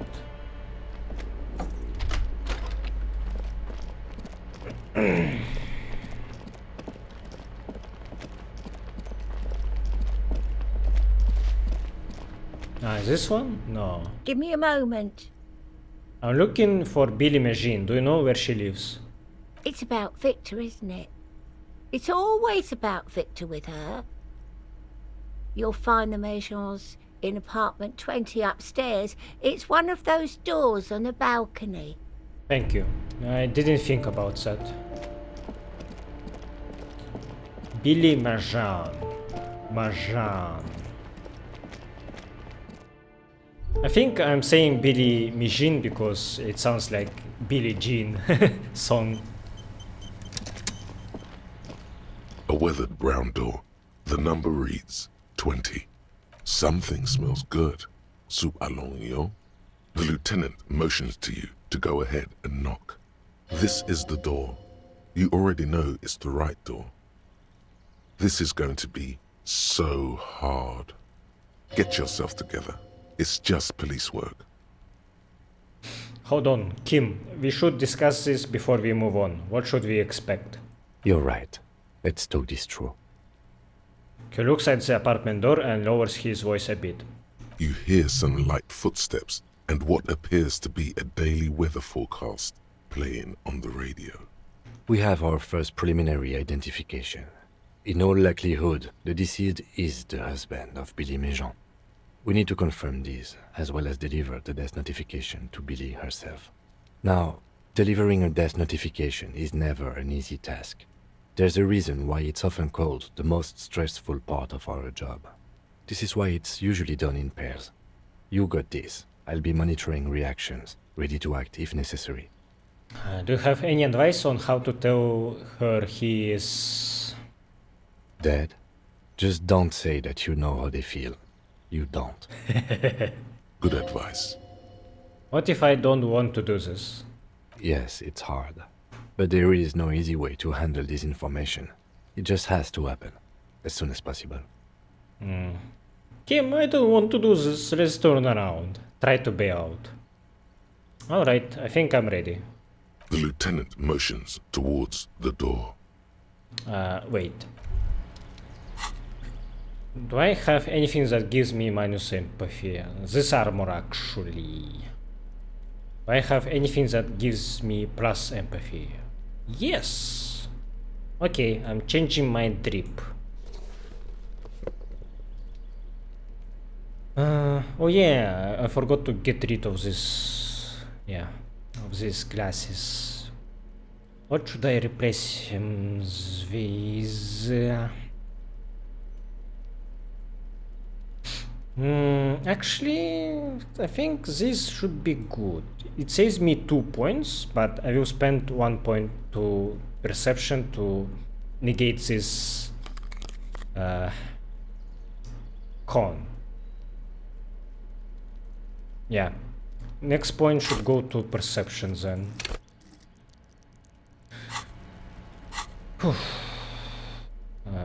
Oh yeah, this one gives me minus empathy.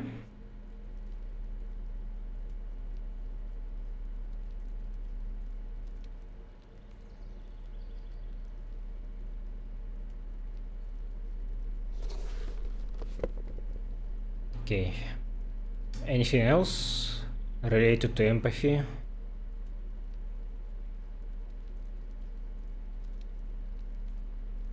I usually don't care about this skill, but I think this is the case where I should.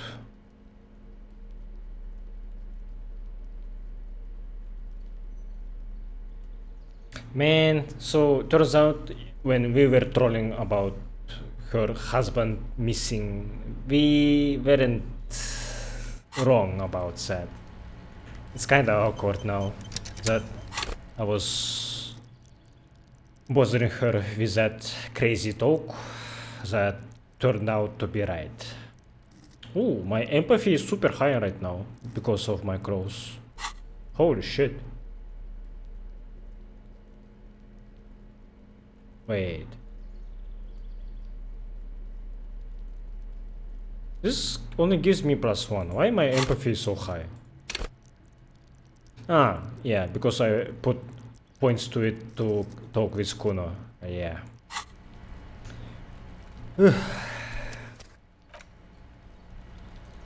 A weathered brown door. Something smells. The lieutenant, this is the door. Get yourself together. Hello?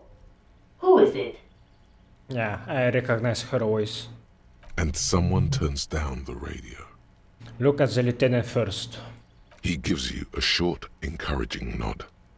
Is this Billy Majan's home? This is the police. Please open the door. The police? A moment, please give us a moment. Tidying up. Nervously. There's fear in her voice. Come in, the door is open. She's worried that it's about her husband doing something wrong, I think. Not... She doesn't know that he's dead, definitely. Packages of humanitarian aid macaronis. Some leftovers kept warm on a stove top. Smells like buckwheat and onions here.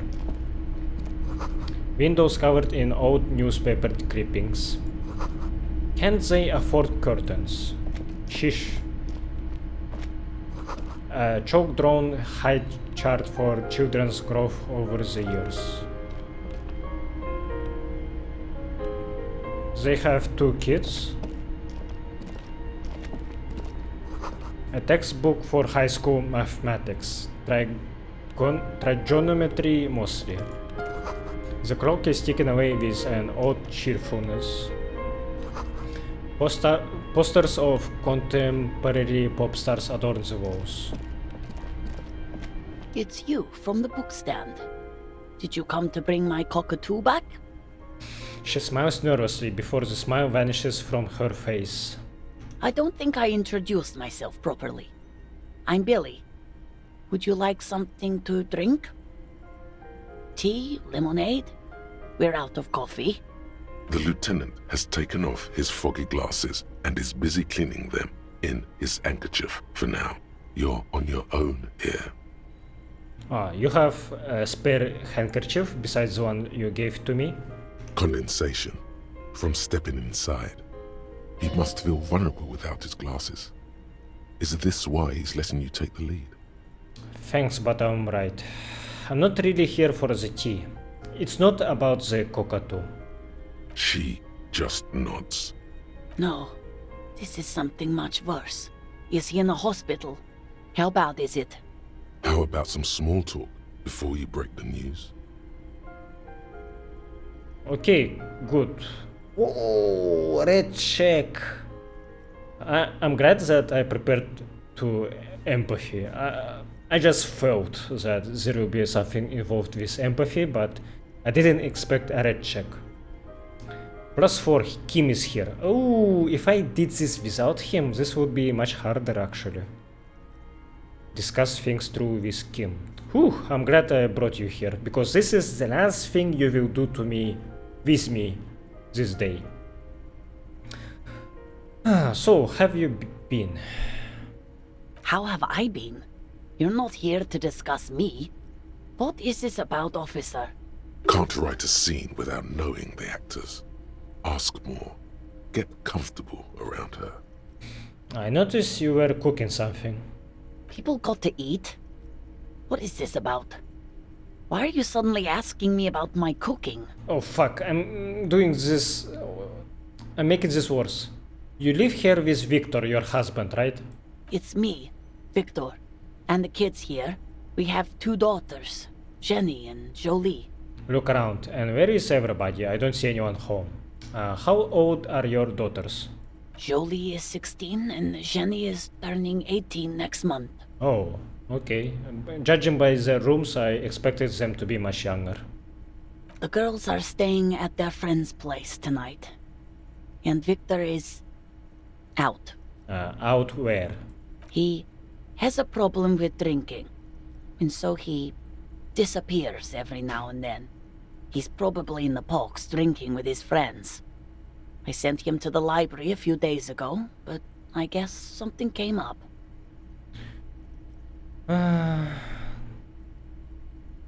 Fuck. Okay, I do think I should verify this. To your knowledge, did he make it to the library? No, I guess I'll find out when he decides to come back home. It shouldn't be long from now. He's never gone for more than a few days. What was the name of the library? Oh, it's in Jamrock. The one at Mayro Street. I don't know the official name. Central Jamrock Public Library? I think, yes, if that's the one on Mayro. It is. What was he supposed to do in the library? Just to return a book of mine. Why? Why all those questions, Detective? Did he... Do something? Break something? It's a fool's hope. Was it the glinting curve by Amphibolt? Yes. She becomes unsettled as she says that, her forehead scrunching up into a worried expression. I'm making this worse again. Do you remember what he was wearing when you last saw him? His old leather jacket. Can you describe it? It's just your average brown leather jacket, but he bought it as a teenager, so... It reminded him of his teenage years. What about the inner lining? Yes. The lining is hand-sewn, it's blue. I tried to make the thing more weatherproof since he's running around with it in the middle of winter. There's something else I have to tell you. She folds her hands across her chest. Okay, I made this as easy as it was before. I got -2 and then I got +2. Tell her about the dead body. You've done this before. Just keep your focus. God, do I just say he's dead like that? Ma'am, I'm very sorry to say, but your husband, Victor Mejan, was found dead on the Martinez boardwalk. Yes, that's the most important thing. Use that word. No euphemisms. This is what you came here for. What did you say? Your husband, Victor Mejan, is dead. I'm very sorry for your loss, ma'am. Oh. She touches her neck. Eyes pale like pearls in seawater. Oh. But he was just... She looks at the kitchen table, where 2 cigarette butts are still in the tray. But he was just here. Alive. We understand this comes as a huge shock. I want you to know that me and my partner are here for you if you have any questions. Take your time, ma'am. What happened to him? Her neck and cheeks are covered with red blotches. Her double chin is shaken. It's still early to say, but at first glance it seems like he slipped and hit his head. It was an accident. He fell through a hole in the boardwalk and hit his head. Was he drunk? Alcohol may have played a role, yes. We don't know yet, but we will let you know when the results arrive. Okay, as we were inspecting him, I said to Kim that let's not assume that he is an alcoholic. And now we know that he was, but I'm just gonna say it may have played a role. Okay, no, I'm not gonna sugarcoat this. I see. And you just found him there, lying in the cold. How long had he been there? If you say 2 days maybe, it will be etched in her mind forever. It's hard to say at this point. It couldn't have been long. 2 days maybe.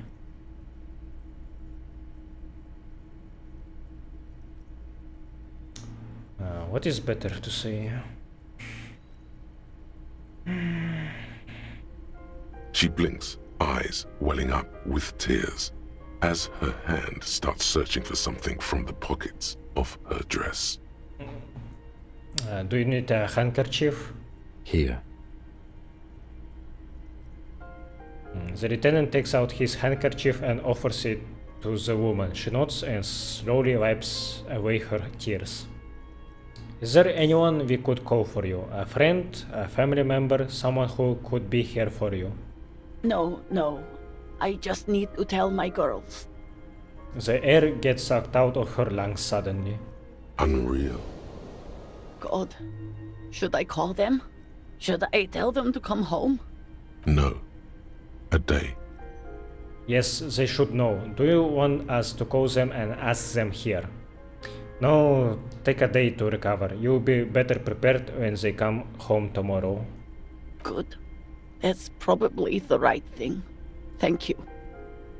She nods, but with a wretched expression. Just tell me, what do I need to do next? Where is he? Can I see him? We've taken him to the city morgue. The local coroner will be contacting you shortly to arrange the funeral.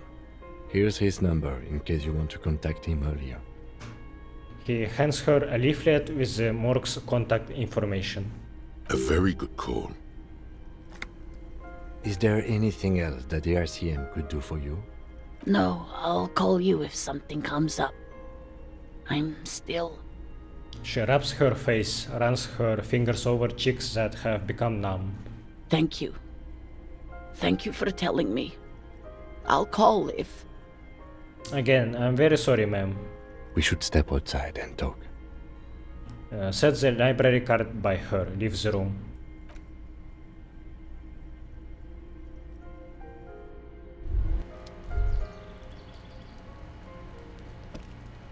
You did well. The lieutenant says as soon as you have left the apartment. The balcony feels cool and quiet, with a stunning view over the district. What now? I could have done more. Great, the case is closed then. I'll call the station when we're finished with the day, and let them know the name of the deceased. What about Billy and her kids? They'll manage. They have to. It's not your place to live their lives. That's it? That's it. We should get back to our case now that our duty here is done. Alright, this is closed then. Let's go. You should return to the boardwalk now that the body has been taken away. There's something you need to see. What do you mean? A little something that your visual cortex has put together while you were away. Let's call it an apparition from the past. Oh no, it's one of those show, don't tell things, isn't it? You can just stop by whenever you're close. It should be quick enough. You're giving me one more thing to do before I need to go to sleep, and I already need to go to sleep, but I'm fucking curious, so let's go there. Fuck. Okay, I don't have anything that gives me -1 visual calculus, but let's return my commander jacket anyway.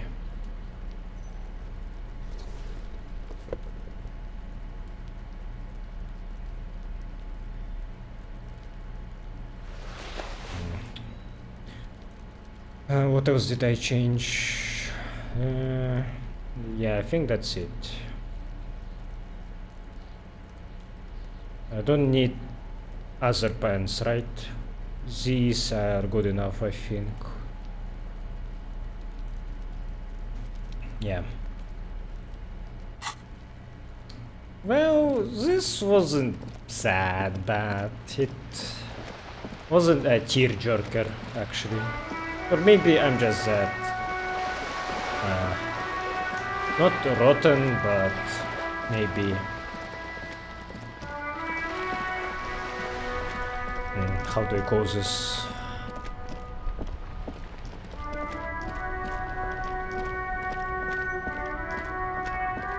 Unshaken, cold-blooded, unempathetic. No, these words are not really speaking to me right now. Oh, this is going to be a long walk, actually. Yeah, fuck. I forgot.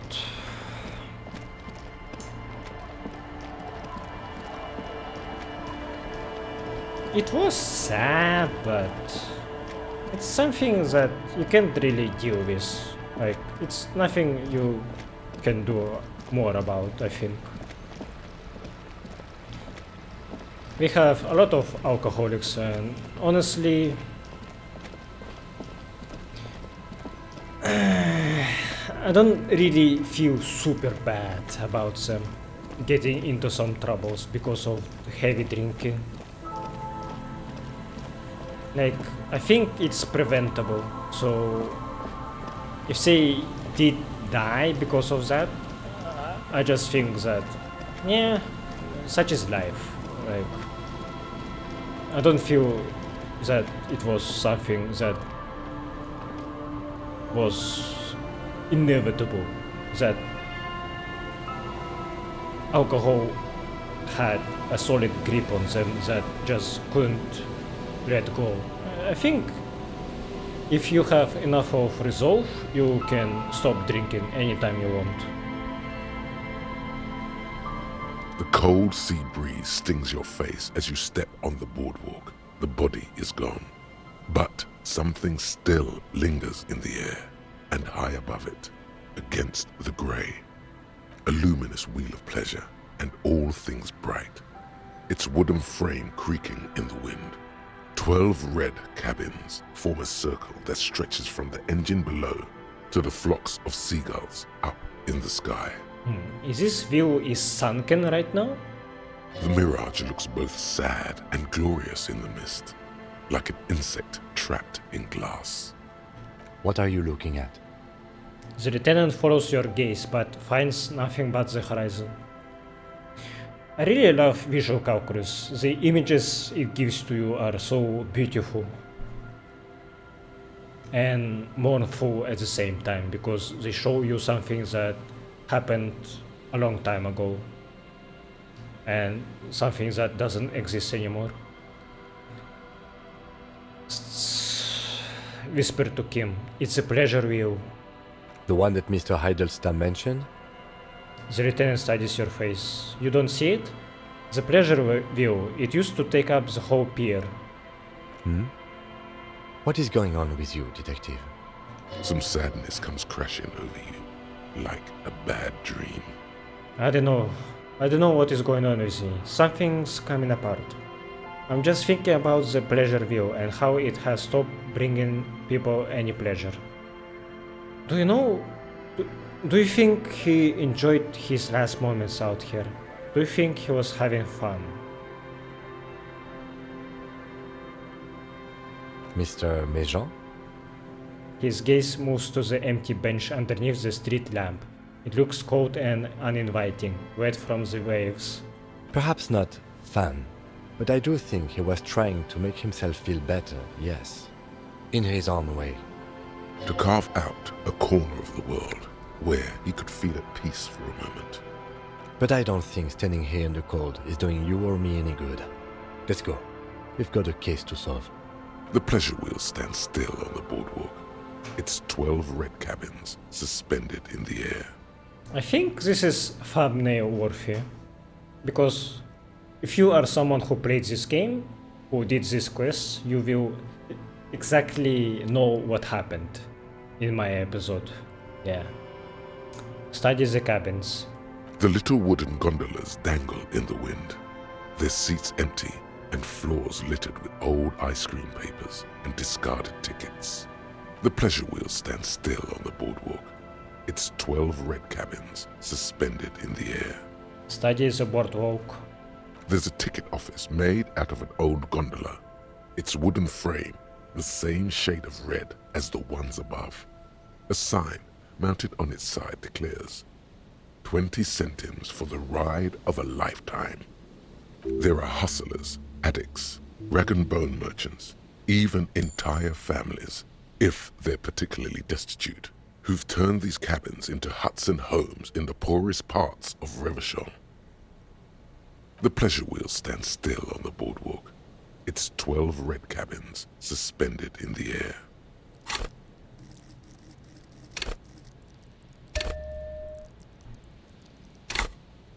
Some waves come crashing against the boardwalk, shattering the mirage.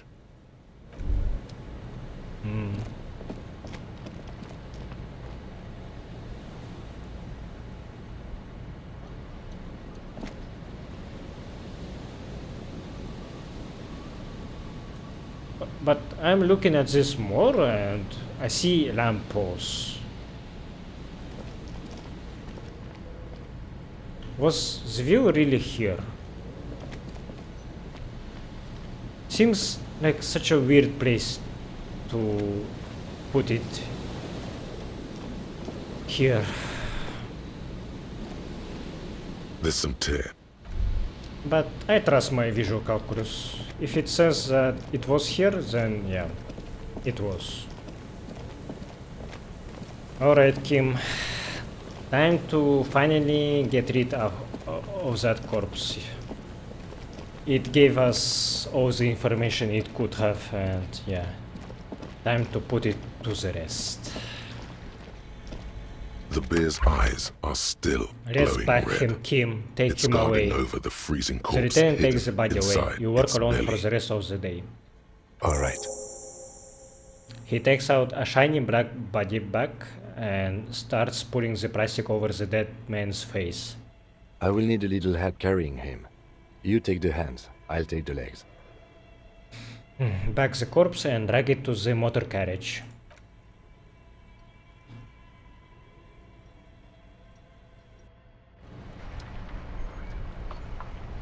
Oh. I guess that's where that animation in YouTube comes for. I didn't watch it, but I did see it on my recommended page. It's about Kim driving away with the corpse to morgue. Yeah, I will watch it. Maybe I should watch it right now. Maybe I should react to it, huh? But what if it has spoilers? Yeah, I think I shouldn't risk it actually, just in case. Yeah, anyway, a sad end to this episode. A lot of things to think about. Next time I will continue Cryptozoologist task and interact with teens, deal with church, drug addicts or something. Yeah, so Rene died, her husband is dead. Things are getting worse and sadder. Yeah, but as you see, I'm not a very easy person to make sad, make cry, so yeah, I'm not breaking down or anything, just feeling a little bit melancholic. Alright? Yeah, so thanks for watching and goodbye.